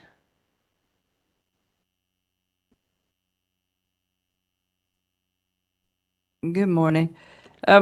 So you would sort of hit on one of my questions I was going to ask. I think Mr. Peeler was talking about why the demand. There was a statement made earlier that demand was growing faster than anticipated, and I think you're saying the demand forecast were off primarily due to the temperatures themselves, and maybe not understanding load customer behavior with respect to the load impacts. Yeah, both of those things contribute. The temperature was off by a few degrees, so that makes a difference. And then the other is predicting the load behavior on a Saturday, Christmas Eve. In other words, understanding what industrial, commercial loads, other things are there. So I'd say it's a portion of it's weather, and a portion of it is the load behavior. And I expect built into modeling and forecasting is some sort of contingency around the fact that weather forecasts might be off a little bit. So a couple of degrees, 1 or 2 degrees is something that is still part of planning, correct? Correct. As Mr. Holman said, operating reserve calculations consider some amount of load forecast error. And so one question, so you said in DEC, 2-degree difference typically was 300 megawatts? Roughly, yes. And in DEP, Roughly one- 200. okay. And so do you have any numbers or information on uh, um, that would give some sort of averages or different numbers than the 300 and 200 when you're in severe cold weather, or is there a Yes. different number that would apply? So we currently don't have a different operating reserve number for that, but I think that's one of the things we're talking about is, are there different, uncertainties that need to be considered as we go forward with when the model has less confidence? So that's in our after action to, But that 300 and 200 number, there's not a some sort of already uniform or understood number that number goes to 400 if you're down under 10 degrees or any such thing. not currently. Okay. So in the history of the company, there's never been a need to have rolling blackouts. And so the history of the company goes way back at a time when we were far less advanced than we are now. And I understand that we want to take the best use of all the advanced technology and the new modeling, and we're trying to be efficient, cost efficient, and otherwise efficient. But is there some sort of room there or indication? And I know you're studying, so you might bring some of these answers back to us later, but are we too reliant on models and maybe not using some of the older technologies that had served us well in the past? Well, for load forecasting, certainly we used a lot of advanced modeling, but we also use reasonableness checks compared to history and human experience. So those are part of our process that we validate. Is this a realistic estimate? In this case, we felt like it was a realistic estimate based on, common sense, operating experience, and so forth. So that is part of our check. The other is that we use multiple models. So, we typically have a half a dozen forecasts that we can look at to make sure there's not an outlier or divergent. But to your point, we don't just rely on, a blind calculation, right? There is operating experience and knowledge in the decision making. And I understand that every storm and every kind of event has, probably hundreds of thousands of different little fact differentiators that lead to different outcomes. And so we all do the best, and I'm sure the company does with what they can. But we have had severe weather instances in North Carolina. Having lived in the South all my life, and then growing up and befriending a lot of folks from up north, they were surprised to find out that we had 10-degree temperatures and so forth. And all my life, not every year, but fairly frequently, we do dip down like that. So does the company include in its preparation contacting the larger use customers, the commercial and industrials, to especially coming up over like a holiday situation, to understand how much what would be online? I'm saying 60 years ago, probably at Christmas, there wasn't a lot that was going to be open, and you could have counted on that or using power. Now we have, as you ask the customers to refrain and unplug all these little things that suck up energy. I'm sure larger companies have operations that continue over Christmas, that kind of thing. In working with your larger customers, do you do some legwork beyond like technical computer modeling to be able to better advise you what's going to be, how much power that larger institutional customers will be using? We do have some knowledge of that, and particularly we have knowledge of, whether schools or government services, all those are factored into our calculation. We do not contact, every individual customer, but we do have knowledge of large customer loads, as well as significant things like school system closings, governmental closings or, holidays that are observed by different industries. All right.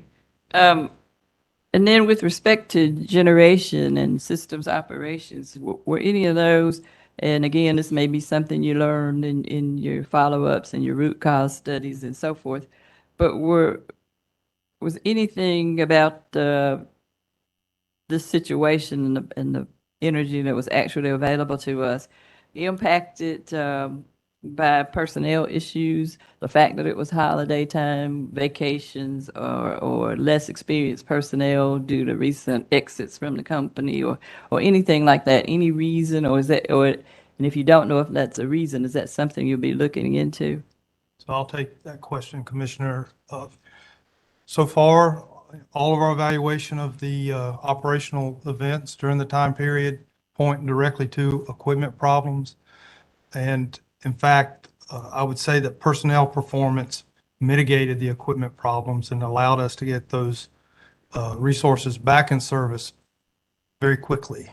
So it's not always the case. We're not perfect. We've made errors before, but in this time period, our operators performed admirably, and our technicians responded quickly. Our technical personnel were right there with them, arm in arm during the troubleshooting and repair of these stations, and that's why we were able to get them back in service so quickly.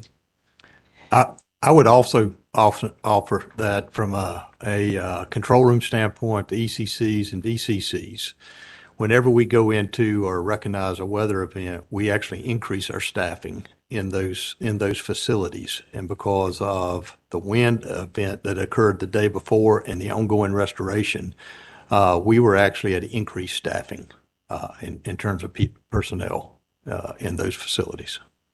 And since you mentioned increased staffing, was that the same at the call-in centers? Were those people brought in? Those we did call in additional staffing for the call centers.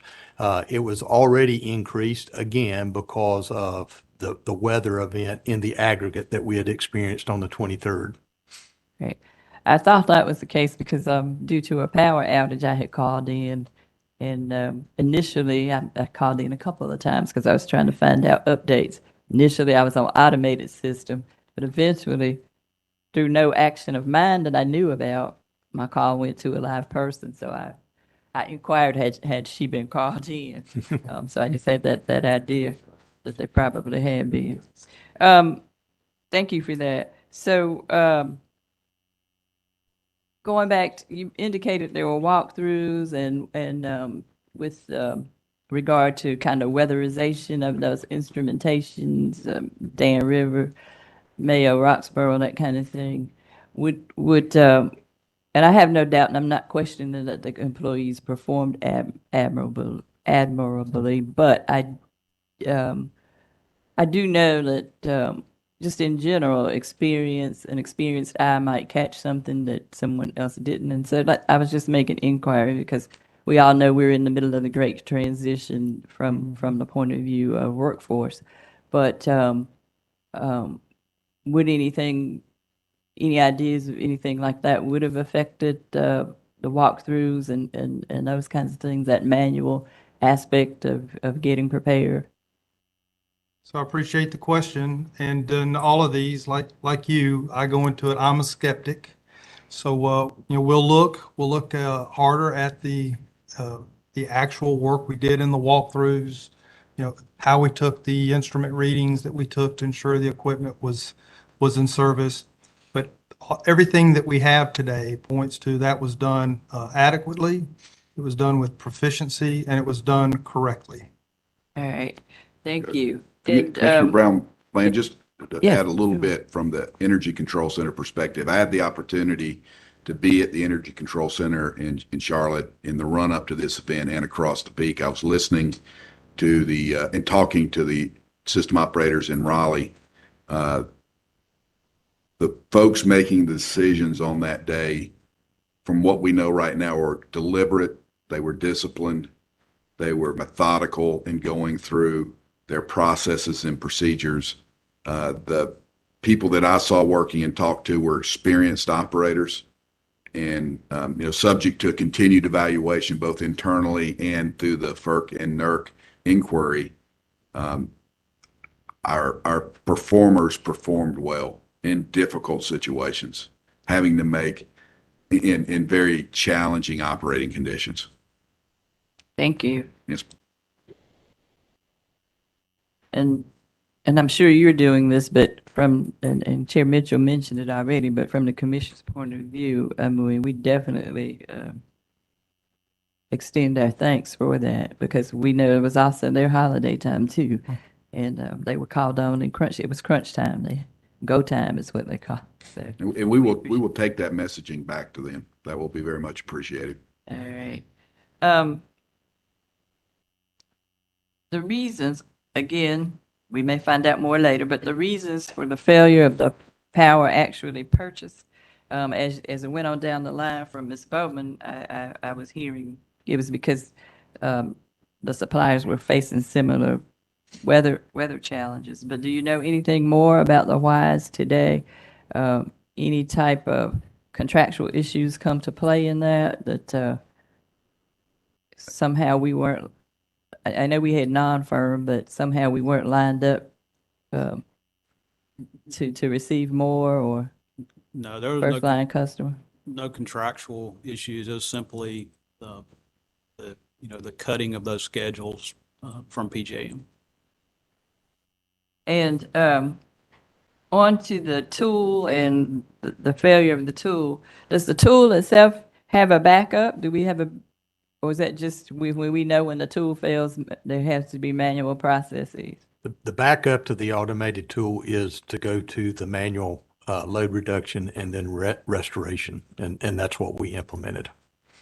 Do we know, are we the first time users of this tool? Do we know if this tool has had problems in other locations? The tool is used by other utilities. It's used in our different jurisdictions.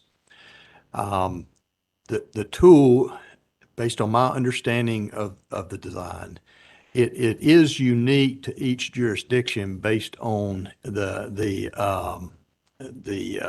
operating system that you use in each of those jurisdictions. Our outage management system, our distribution management systems. So that tool is customized to a degree for each one of those operating platforms that are used in each of the DCCs. So we use it across all of our jurisdictions, and it is used by other utilities. As far as other failures, that's the piece that we're working on right now as part of our cause evaluation. Have other utilities actually seen this type of failure? We have not had any reported thus far that in terms of our investigation, but we continue that investigation. Do we think, our thinking today is that the failure of the tool was a software issue? I would not. As opposed to? We do believe it is associated with the design of the tool to specify software or the specific. Right, but weather conditions or the amount that it was being called on to do, we don't think those are the reasons, or? I would say weather conditions, no. The quantity or volume that we were doing, I'm not in a position to say that wouldn't factor into it. All right, thank you. Were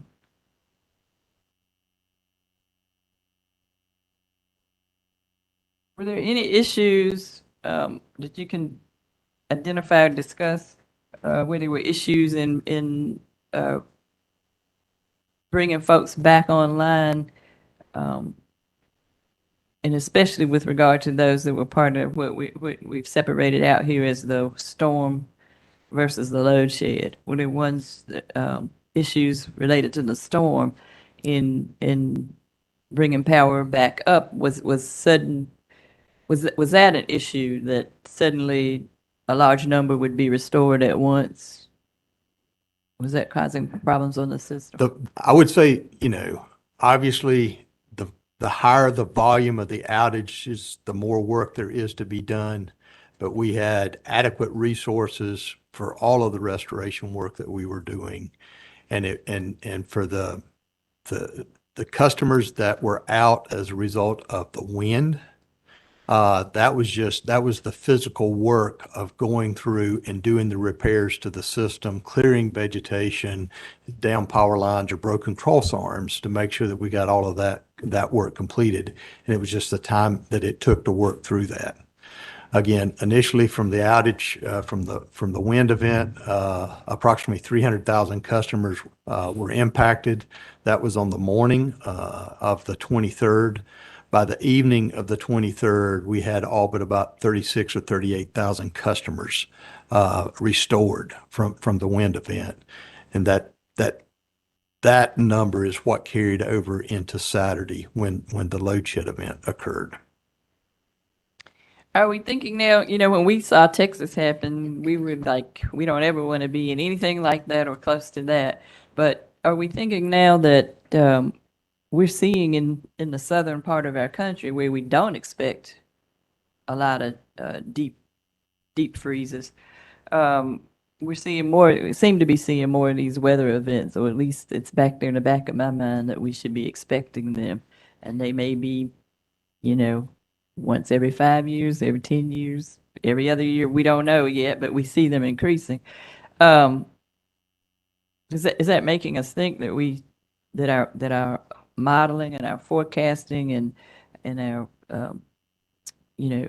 reserves, all those kinds of things, do the assumptions need to be looked at freshly from the perspective of these winter issues? Yeah, I'll take that. I think that, yes, we need to evaluate all those things. Any changing conditions, extremes we haven't seen before, changing resource mixes, the whole mix here, we need to consider as we move through changing the resource mix in particular, and we see colder weather in December in this case, we need to assure that we have resource adequacy. Our imports, should we continue to rely on the amount of imports? Those types of things are all fair game for making sure this, we don't find ourselves in a similar situation in the future. Include reserve margins, right? We need to evaluate that as well.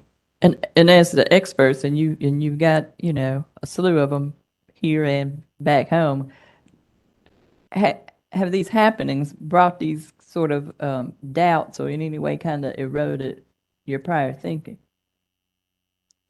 No, I don't think it eroded prior thinking. I think it reinforces our prior thinking. That those are very important issues that we need to be prepared to address. And so, from a cost perspective, it's a balance, but because if we don't expect to have it but once in a blue moon, but maybe the proper comparison there, we might have to look more north and see what the Midwest and the northern New England states have been experiencing, maybe to learn some of their lessons on cold weather, because it's not the thing that we've had to contend with. On the mass messaging and the emergency alert, I received emergency alert from my county, so that's one of those mass messages, and I think it mentioned the 15 to 30 minutes that there would be. I forgot its exact word, but I knew when I read it that meant power would be out temporarily or for a short time. But I read it to mean, I assumed that was a countywide alert, and so I read it to mean that our county, I didn't know anything, hadn't had any other media on, and so I really hadn't paid attention. And having just had some power restored earlier, I wasn't thinking. I just read. I wasn't aware of what was happening in the rest of the state, so I at least knew or believed that my county would be affected, and I read it to mean that all the county would be affected. But that wasn't the case. What? In other words, my power was not rolled. I didn't experience a rolling blackout, so that tells me not everybody did. Some people did. What was going on there? What were the factors that were making it different for some and others? Okay. We had the priority system, the priorities 1, 2s, and 3s, and that has to do with customer criticality. We reserve those emergency facilities and services to the last ones we would touch.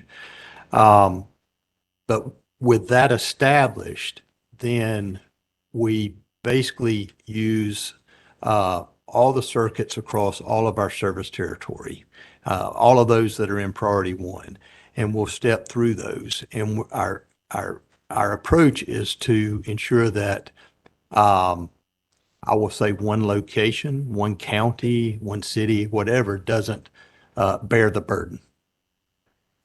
So it's spread out across our system. So from what I hear you describe, there were customers in your county that were impacted, but others were not. So that would be expected because we're trying to spread it out across our system. And so when you do a mass messaging, and I think you kind of hit on this earlier, I mean, it's not targeted, but one of the results is that, at least in my case, that I was expecting an outage. So I was modifying my behavior, like, I don't want to start this or that before this outage. And I didn't have, the messaging didn't include a time period. Later in the day, I was at another location and I'm hearing on the cable news, I finally heard something and said, well, this would have happened by 10:30, or do you, I don't know if you recall that in the messaging, but I heard something about 10:30 it would have happened. So then I knew, okay, I'm beyond 10:30. It's probably not going to happen. Is there anything we can do about that to refine that, make it a little better? And is my kind of understanding of that correct? We will definitely, just like in all the areas of our business, we're going back and reviewing what transpired, all the communications, and be looking for improvements. I will say, though, that, based on the duration of the event, with the tool working properly, it doesn't go back to the same circuits and take them off again. It'll work through all of that priority one list before it would come back and start back on it. So the duration of the event drives, how many circuits are touched. All right. And question on the wholesale customers, were they called upon to help with demand response and those kinds of things? Were their customers called on? And was there communications back and forth with the wholesale customers? Yes, there was through the course of this event. And were there numbers in, you gave Chair Mitchell a number. I had that on my list, but you gave her a number of how much savings we think we got from customer response. Were the wholesale numbers included in your number? Those subject to check, I don't believe so. Our customer responses from our customers is about 200 megawatts in each jurisdiction. Okay. And was there internal load reduction that was called upon? Internal to the company? When I look at your plan for load reduction and system restorations, I see that as an option, and I don't know how much that would save, but I'm just inquiring whether internal load reduction, meaning internal to the company, was that called upon? Conservation, internal conservation. Mm-hmm. We went through that, the general load reduction plan, and to the extent that we felt like the programs would help at that time of the evening, we used them. And we did send out communications to employees asking them to curtail and conserve. All right. And my last, just sort of wrap up questions, while you were going through this and living through it, did it occur to you that some particular regulation was an impediment to what you were trying to do? Or that you may have needed some temporary relief? I'll take a shot at this one. That one of the things we looked at, especially at the plants that have emissions requirements, would we ask for a variance on emissions requirements should we feel that the ability to deliver power to the grid took precedence? We never followed through on that, but we were prepared to if the condition had evolved. Okay. Thank you. right, Commissioner Duffley? Thank you for coming in today. I have a few questions. Chair Mitchell asked most of my questions, but I have a few follow-ups. With respect to voltage reduction on the distribution circuits, was this load reduction implemented? And then two questions with respect to that. What amount of the load was reduced, and what was the percentage of the load reduction? We did in Duke Energy Progress execute automated voltage reduction plan. I do not have the amount. I can get that for you. Thank you, but not in DEC. No, we did not.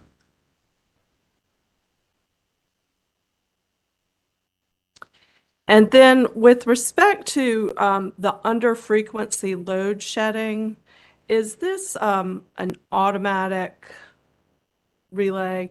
And It is. can you talk about this automatic relay and any type of load shedding with respect to the under-frequency? I can't speak to the technical relay itself, but I can tell you about the intent of the program.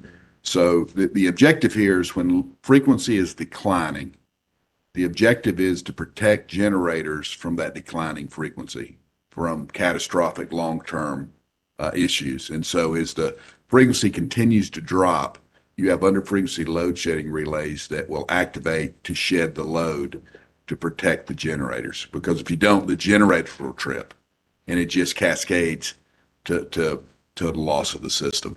So everybody has all transmission operators are required to have under-frequency load shed relays set across their system within NERC.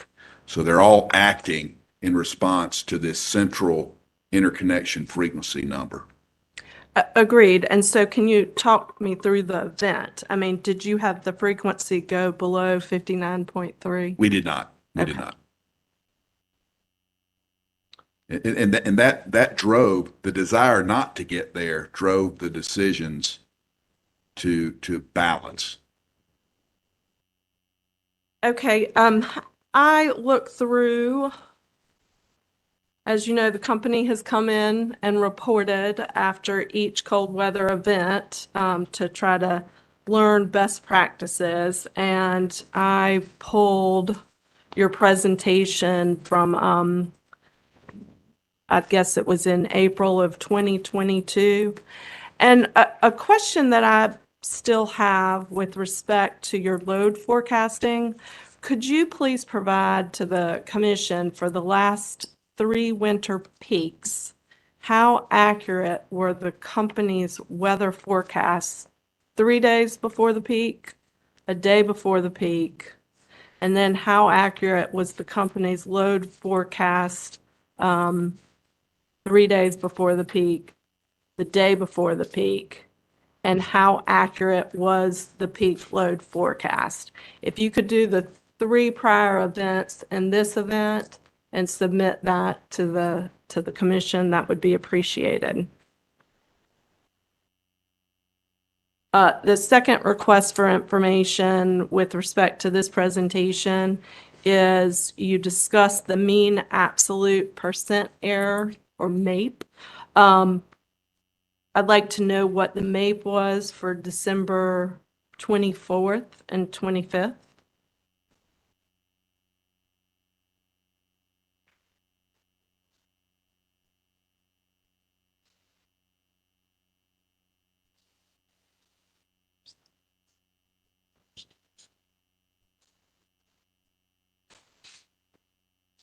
And then if we could talk about the grid status legend, and if you could talk me through how long did it take both systems, DEC and then talk about DEP, to move from yellow to purple? So over the course of the week, we moved, and I'm going to walk us through Monday the 19th through 6 o'clock on the 23rd. We went from green to what we call internally yellow, hands off. And based on the reserves we were forecasting, the move to go to yellow hands off on that Friday was a conservative move. It was to make sure we were erring on that side of conservatism. And so and Chair Mitchell, you asked a question about this earlier, and I think I answered it more from the perspective of an operator versus what actually happened. So I'll try to answer it better this time. So as we were sitting there at 6 p.m. on the 23rd, we were projecting over 1,000 megawatts of reserve in each jurisdiction. And that's enough operating reserve to cover our largest unit and provide operating reserves to handle the uncertainties that you can encounter in real-time operations. And specifically, it was over 1,500 in DEC, and specifically it was over 1,100 in DEP. In DEP, up until about 4 in the morning, 2 to 4 in the morning, we were still maintaining enough operating reserves to cover our largest unit. And so that's when we moved from later in the evening, or actually in the early morning hours in DEP, we moved from yellow hands off into purple. So it was over just a few hours. A few hours. Okay. In the early morning hours in DEP. In DEC, we started off with 1,500 megawatts of reserves at 6 o'clock on Friday. And then as we moved into the evening of the 23rd, that dropped to 1,000. And then it dropped as midnight came. We had the derate at Dan River combined cycle. It dropped below 1,000 to closer to 900. And so at that point in time, we were moving from yellow to orange. And then when we got to the point that we'd lost between 2 and 4 of those other units in the capacity purchases, that's where we moved into purple. Am I answering your question, Commissioner? Yes, you are. Okay. So for DEP, you stated that you went from yellow on Friday to purple over a few hours. We'll say 3 hours. And DEC, it was the same, but it began at midnight. Right. And then when you moved into yellow, according to your plan, it says plant personnel will be instructed if work activities are to be curtailed and to prepare to curtail all non-essential loads. And this communication is the hands-off directive. So that was done, correct? Yes, we went into yellow hands off. Okay. Yep. And then you have different activities for grid status orange and red before you move into purple. Were all of the bullet points conducted by the company? At this point in time, subject to check, I believe they were. Okay.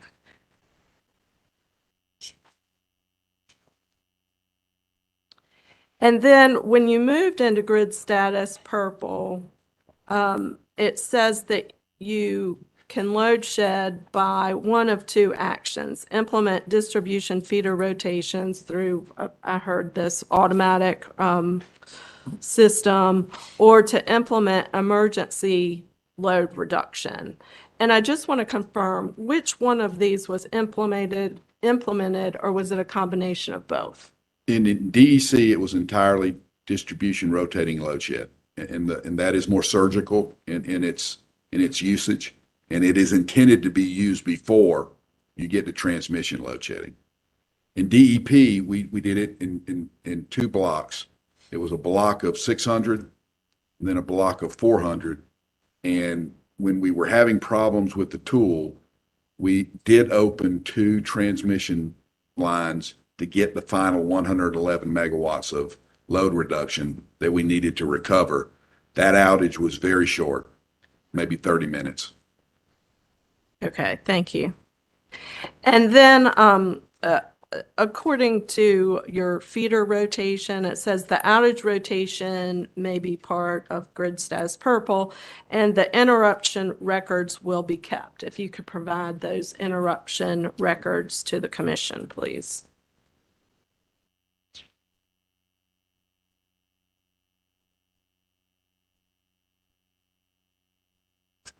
And then also in 6.11.1.9, it says that that you provide a report of the shortages and anticipated shortages to FERC. And I assume that you've already done that. And if you could, we could probably have our own people provide that, or obtain that, but if you could provide that to the commission as well.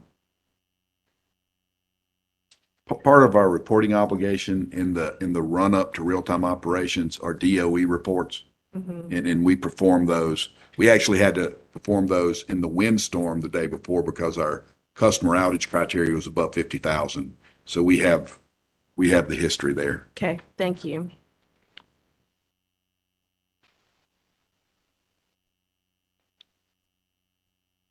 And then I wanted to ask you a little bit about, in some of your previous responses to the commission, you discuss how you reach out to your neighbors through your CERC neighbors as well as VACAR. I heard your response that the energy wasn't there. So the VACAR, whether you were in it or not in it, the energy just wasn't there to flow. But how about our neighbors to the south, specifically Southern? Did you reach out and did you have these, let's see how you described it, hotline conference calls? Did you have these hotline conference calls with other members of CERC? We were having constant communication from the balancing authority reliability perspective, we were talking to our neighbors. And Southern was also in various stages of EEA 1 and EEA 2. And I think, Nelson, you made me want to speak to the purchase side of it, but there just was not anything to purchase. Yeah, the purchase certainly looking for not the same, necessarily all the same folks, but anybody who could sell, whether they be a market or another utility, and there were none to sell during that time period. Okay, and so I take it then the SEAM did not provide any Yeah, so value? SEAM, is a non-firm energy only on a 15-minute interval. And so essentially the members of SEAM were all in some form of EEA, so they weren't offering any sales. Okay, thank you. And also in the last technical conference, we did talk about your resource adequacy. And as you know, you have 2,000 megawatts of non-firm imports that help with resource adequacy. Is the company going to be reevaluating that issue? Yeah, I think that's previous response. We need to look at all of those assumptions as we go forward. Okay, and then is it safe to assume that increased transfer capability between regions would not have assisted in this situation? I think that's correct. There wasn't energy, so the transmission really wasn't the constraint. And we talked about this briefly earlier in terms of transmission loading relief, TLRs. There were none of those. All the alerts in the NERC process were energy emergency alert related. So that indicated to us and to me that it was an energy capacity shortage versus a transmission issue. And on the day before, TVA was also one of our neighbors, both in DP and DEC. They had entered EEA 3 on Friday, the 23rd, and they were shedding load. And we were actually supplying emergency support on Friday for as long as we could out of DEC. And so throughout the day before, we were having these communications and there was just no energy to exchange. Okay, thank you. And you may have already answered this question, but what was the forced outage rate at the peak for both systems? The number we calculated was 10.6%, and we're validated. Those were the numbers. They're validated, they're checked, but they need to be audited. But between 10 and 11% was the max number. Okay. For that's for all generation.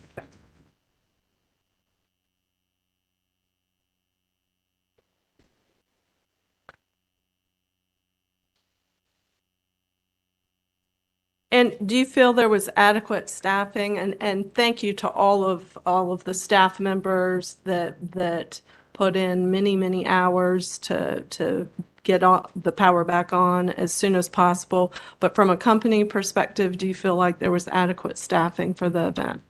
I do, and I really appreciate the recognition of our folks that were out in the field doing this work.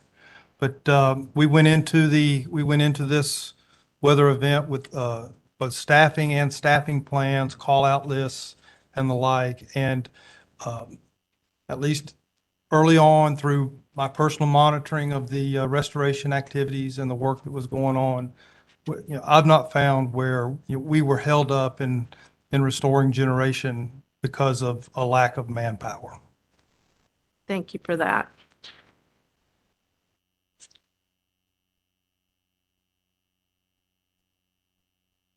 And then again, this may have been asked and answered, but in previous times when you've responded to the commission regarding whether we're prepared for cold weather events, you have prior to winter, each of the facilities are go through a checklist. And I heard you say today that each one of those facilities, the checklist was performed. Then you have a separate set of actions when there's a specific event impending. And so I just want to confirm that each item on that checklist for this event occurred. Did I hear that as well? You did. So all our preparatory activities were complete. And I personally sit in and listen to the status updates of these as they're occurring. And then the ongoing plant monitoring through operator rounds and the like was performed throughout the event. Okay, and then this is just a curiosity question. Bad Creek number 1, I saw that there was an outage maintenance. And so was that forced outage? It's Bad Creek 3, our Bad Creek 3 unit was in the outage. And that is a planned outage. It's a power uprate outage. Okay. It's a power uprate outage. Uprate.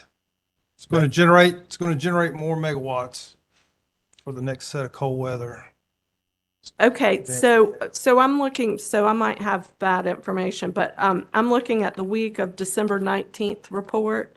And on this, it says Bad Creek 1, 420 megawatts, had an outage maintenance. Is that incorrect? I don't know if that's incorrect. On the 22nd,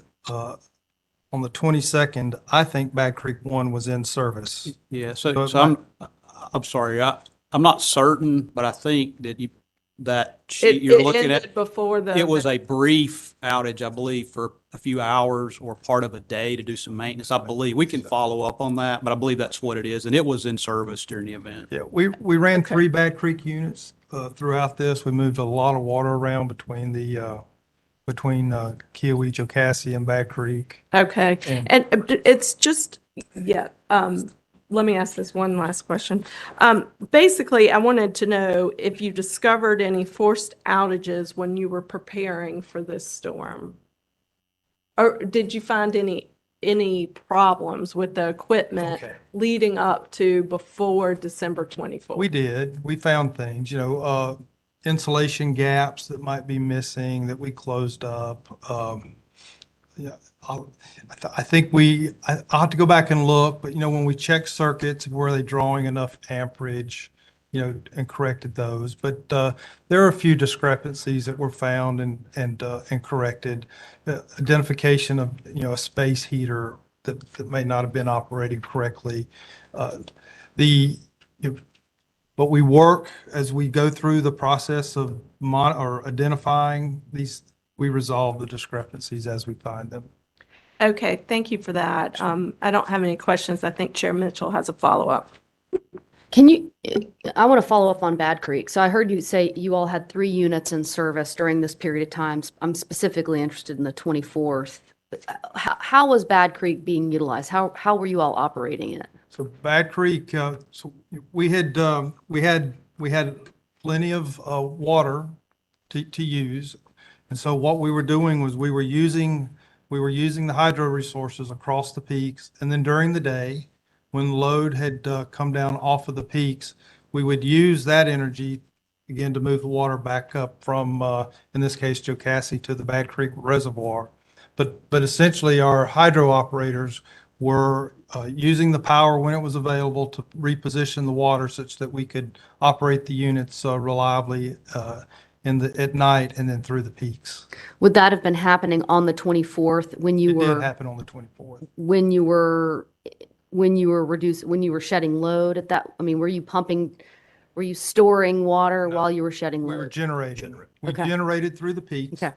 and through the high load periods of time, and we were pumping in the valleys of the power profile when power was available.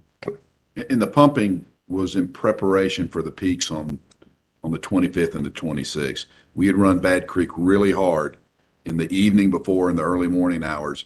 And the fact that we pumped did not have an impact on our ability to restore the customers. Okay, thank you. Okay, sorry, that's all. Yeah. Okay.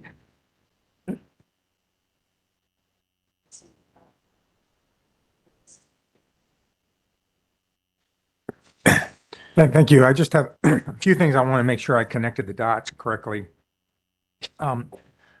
Related to the whole modeling issues and forecasting issues, do I understand from the sum total of all your presentations that if that had been more accurate, the impact would have been better and earlier communications, but it wouldn't necessarily have impacted a lot of the other repercussions of the storm. Is that, am I connecting the dots correctly? I think that's fairly accurate. I mean, better, a perfect forecast a week ahead would certainly been helpful to prepare.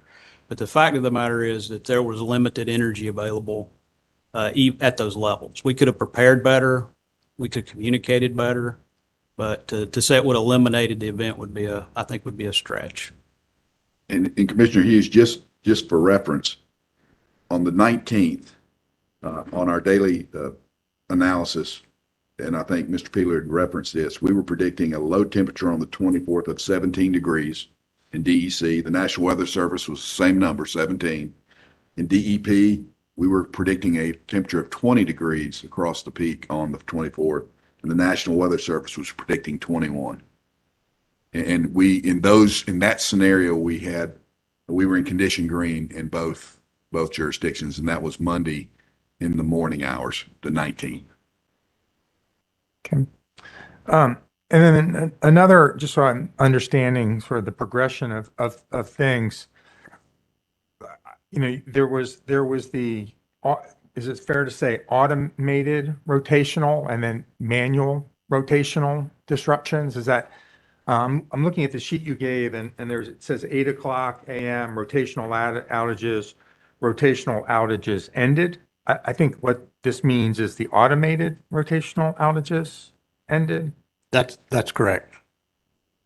As far as the additional load shed, for the initial 400 megawatts in DEC, the tool continued to work.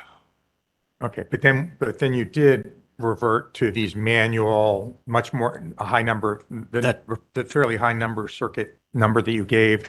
Those were all occurring after 8 a.m. That is correct. Okay.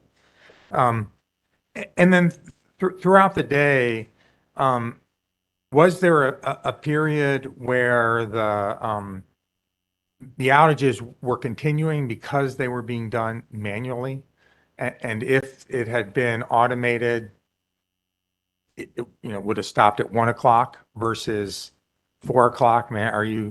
Did you keep track of that? Will we know that answer later if you don't know? We can provide detailed outage data, but the load shed outages were ceased at 8 o'clock, around 8 o'clock. And so we were then back into the back into the restoration efforts. Okay, I'm not sure, 8 o'clock PM. 8 a.m. Okay. So I'm sorry if I'm misunderstanding. So when did So were the manual was the resumption of power, but not the, We actually conducted, after the tool stopped responding, we initiated manual load reductions. approximately what time was that? That was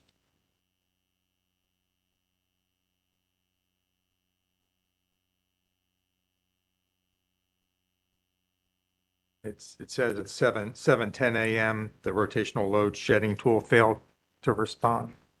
that is correct.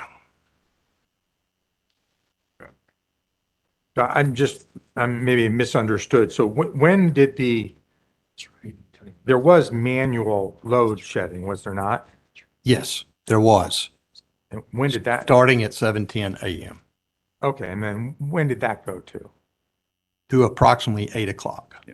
Okay, so it was only, okay, and then from 8 o'clock on was manual Restoration activities. Okay, both some that might have started under the load shedding tool and some that started between 7 and 8. Okay, That is correct. got it. Got it. Sorry if I was confused. No. I just a lot of use of tools and there's a lot of things going on. Okay, then some hopefully easier questions. First off, is it an opt-in or opt-out with customers to get these notifications? Does that, we have a lot of debate with behavioral, do you make things opt-in or opt-out? Do you know, is it opt-in or opt-out? It's my understanding that you opt in, but I will validate that unless others. The text message notification is opt-in. Okay, and the phone messages opt-out? It's opt-in as well. It's all opt-in, I do believe, but we'll verify. Okay, and do you have percentages with your residential? What percentage are using each of these different communication? I do not have that unless We have that available, but we can provide it. I mean, I don't know it off the top of my head. Ballpark, is it 25, 50, 75%? Do you have any idea? I really don't, I can't guess. I think it's less than 50% for the opt-in text. But we will verify that and file that. Okay, and then I think you said then the phone calls and I guess the text too were a third party provider that did those. So, and they were using messages that were pre-written out messages. So the problem was you didn't have a message for this situation. Did I understand that was the? We have pre-programmed messages for outage events that go out that basically say it's your initial time of restoration.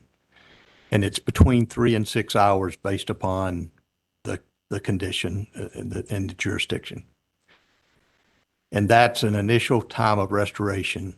Then typically we would come back and provide an updated ETR after technicians and we can investigate the individual outage and we know what it is. And so we'll have a follow-up message. In this event, because the outages were initiated and they were initiated as part of the load shed, there was for the first outages that occurred, they got the automated message that said their power would be restored between, like I said, it varies according to the location, but that their power would be restored in 6 hours. That is for a normal course of business, that ITR, that initial time of restoration. When we're using the rotational load shed tool, we set in that tool for the outages to be, our initial settings are for those outages to last 15 minutes. So we had customers that initially got a notification of 6 hours and their power came back on in 15 20 minutes because we were using the tool. What we have done since is we've developed a message that we would send out as the ITR if we enter into load shed again, and that can be turned on in a matter of a few minutes so that they would get a more accurate message relative to the rotational load shed vice the initial ITR that I would say is, typical, the typical standard message. Okay, and those, That- no, that makes sense. I think I just needed a clarification. And then all of that's only for opt-in. If you weren't opted in, then it didn't matter. You wouldn't have gotten any of these messages. That's correct. We haven't talked at all about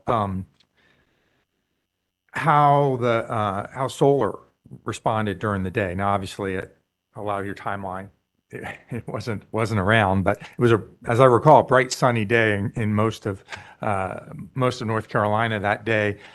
Just for scale, relative scale. So we had the demand response at 200 megawatts. What kind of solar did you pick up during the morning hours? And was that helpful? And, just again, scale wise? So I'll take that, Commissioner. Solar did begin to pick up in the morning hours as the sun comes up, and all the megawatts are helpful. So solar was helpful. Sam, was it on a few hundred megawatts? A few hundred megawatts early on as the morning progressed.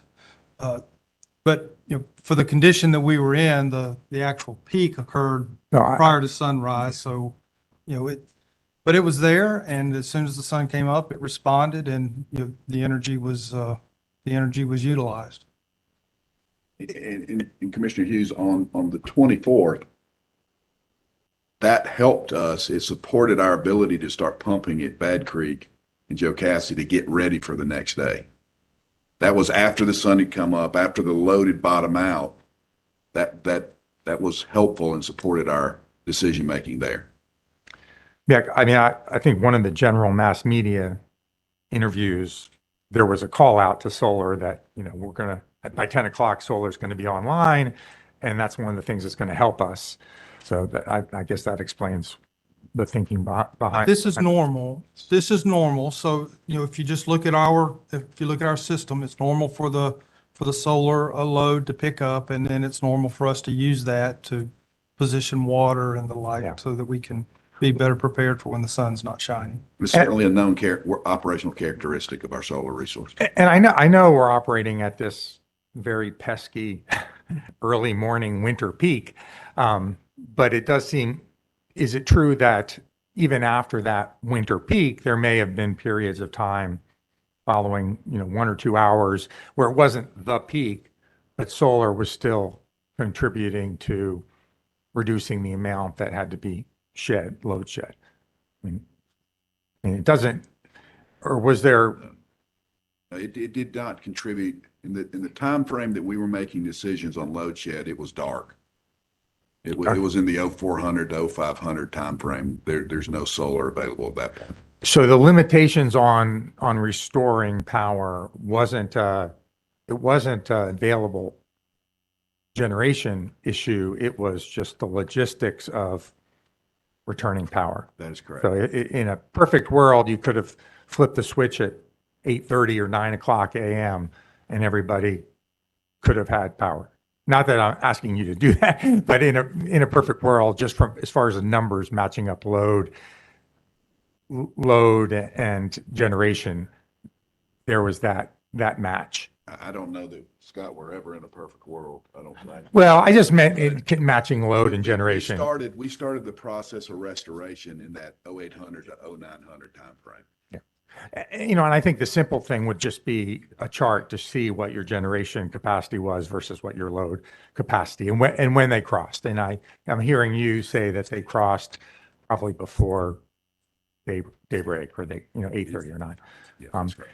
And then did the curtailments on the other end impact solar? We heard a lot in Texas about sort of the disconnection between, disconnecting potential sources of energy. And I'm just curious, was that in play at all here? That I'm not aware of. What, would you repeat? So, in other words, were there solar facilities that were disconnected in your rolling outages? I'm not aware of any, but that's not my area of expertise. I think we would have to take that as a follow-up. We can come back with the specific characteristics of solar, but from the conversations I had with our renewables VP, solar performed exactly as we expected, provided the energy that we expected, and provided it on the timeline we expected.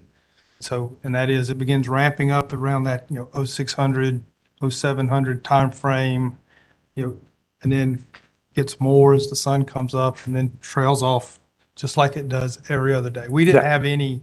We just had no issues with our solar generation. Okay.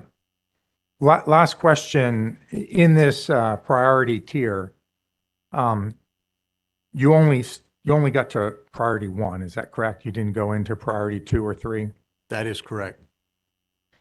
And then where do water facilities fit into the categorization?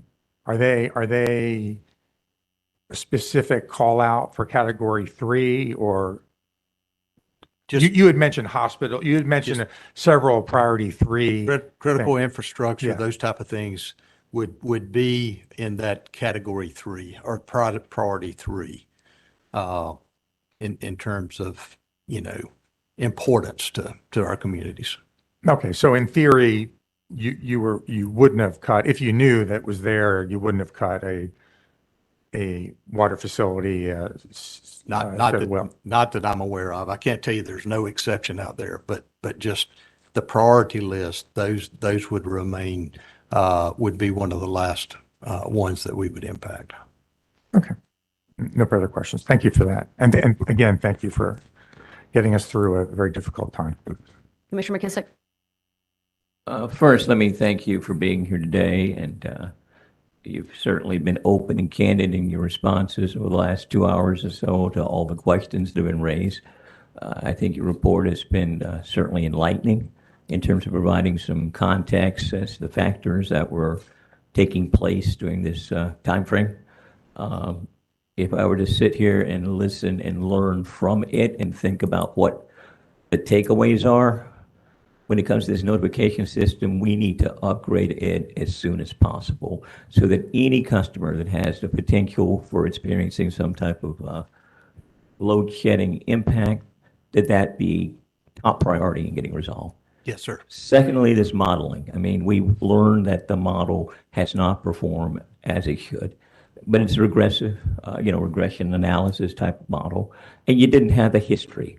And the history was unprecedented because the event was unprecedented. But now that we have that data, let's use that data as carefully as we can to upgrade this model so that we can better predict what customer behavior is likely to be under these types of circumstances. One thing we all know is that the weather, and extreme weather, does not respect political boundaries, nor does it respect the boundaries and service areas of any utility. And that's what we face on this particular occasion. Unprecedented circumstances and a response that was appropriate with the load shedding. Now, could it have been done more effectively? I think the answer is yes. Was it the solution to a problem that was unfolding rapidly? The answer is also yes. But I think that in my mind, what I want to do is look at the takeaways in terms of how we can improve things. I think Chair Mitchell and many of my colleagues who've gotten to many of the technical details are critical, things that we must be focused upon. At the same time, the only thing customers want to know is the power is there when it's needed. They don't want to go through these types of load shedding circumstances and not understand first the purpose of it, And then secondly, what the duration might likely be when that power is interrupted.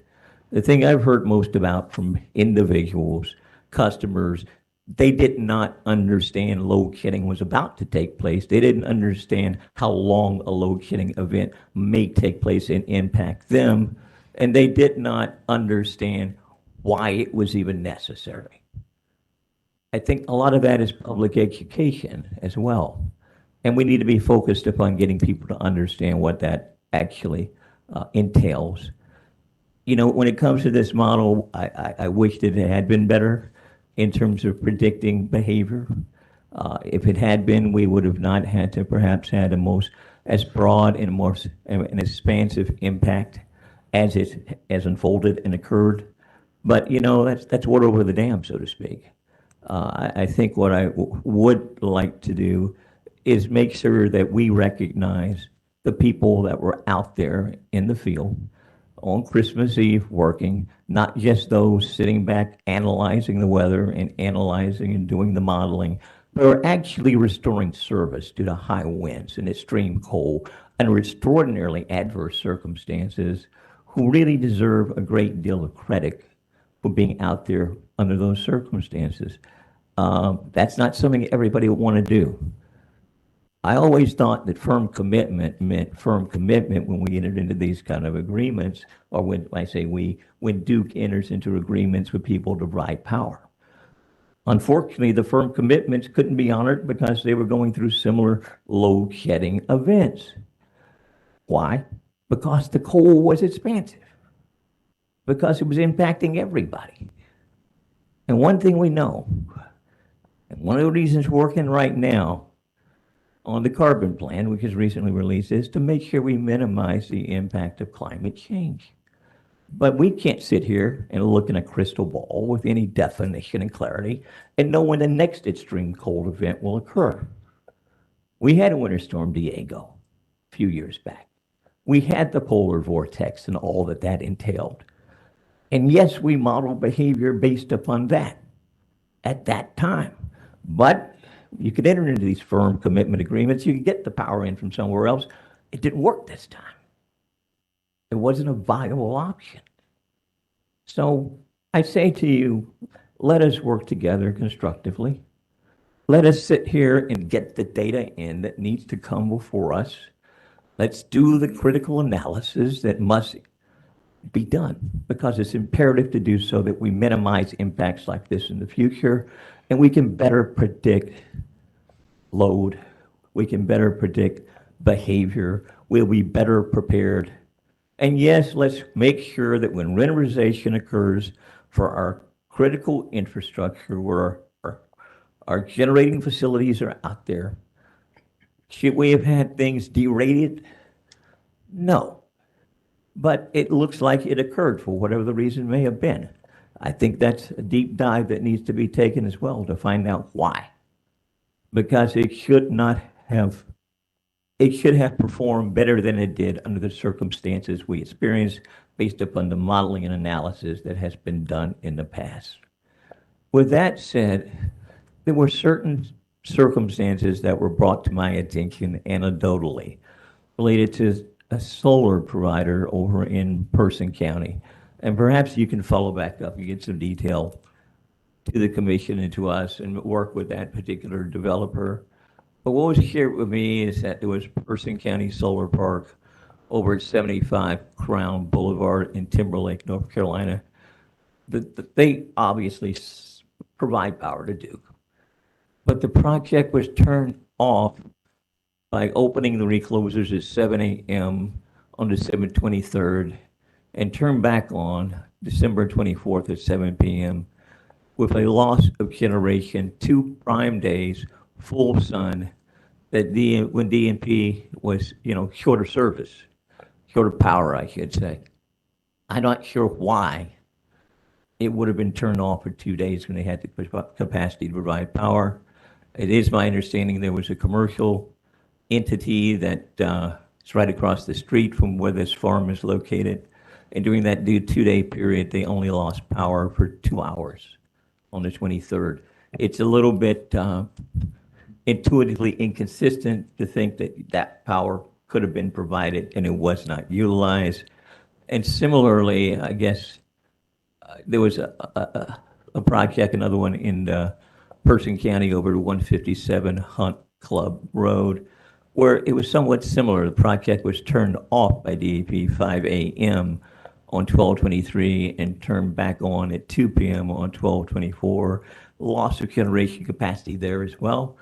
Maybe there's some idiosyncrasies going on that we don't understand. But please get back in specifically related to those projects. There may be others out there that were similarly situated, but at a time where we can't even get firm commitments honored due to curtailments, we got power providers that are right there able to do so. Why we aren't capitalizing, using that power at a time where there's a critical shortage. On that note, I thank you for being here. I thank you for being candid. And I thank you for what I know will be constructive dialogue as we move forward in addressing these issues for the good of the ratepayers here in North Carolina, but more importantly, for all of those that use and consume service. Thank you. All right, Commissioner Kimbright, I'm going to give you a chance, but I want to check in with the court reporter. We have worked her pretty hard this morning. You doing okay? Okay, well, let's continue then. Commissioner Kimbright.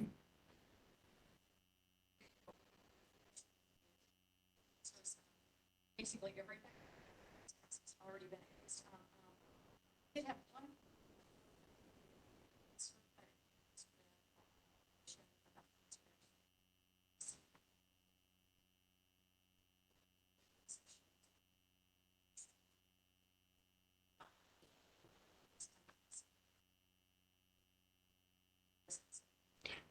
We will, and we do, and we actually on the evening or the afternoon of December 24th, we issued those conservation messages through all the channels that I talked about, asking for assistance on Christmas morning. And then also we issued those on the afternoon of December 25th, asking for the assistance on the morning of December 26th.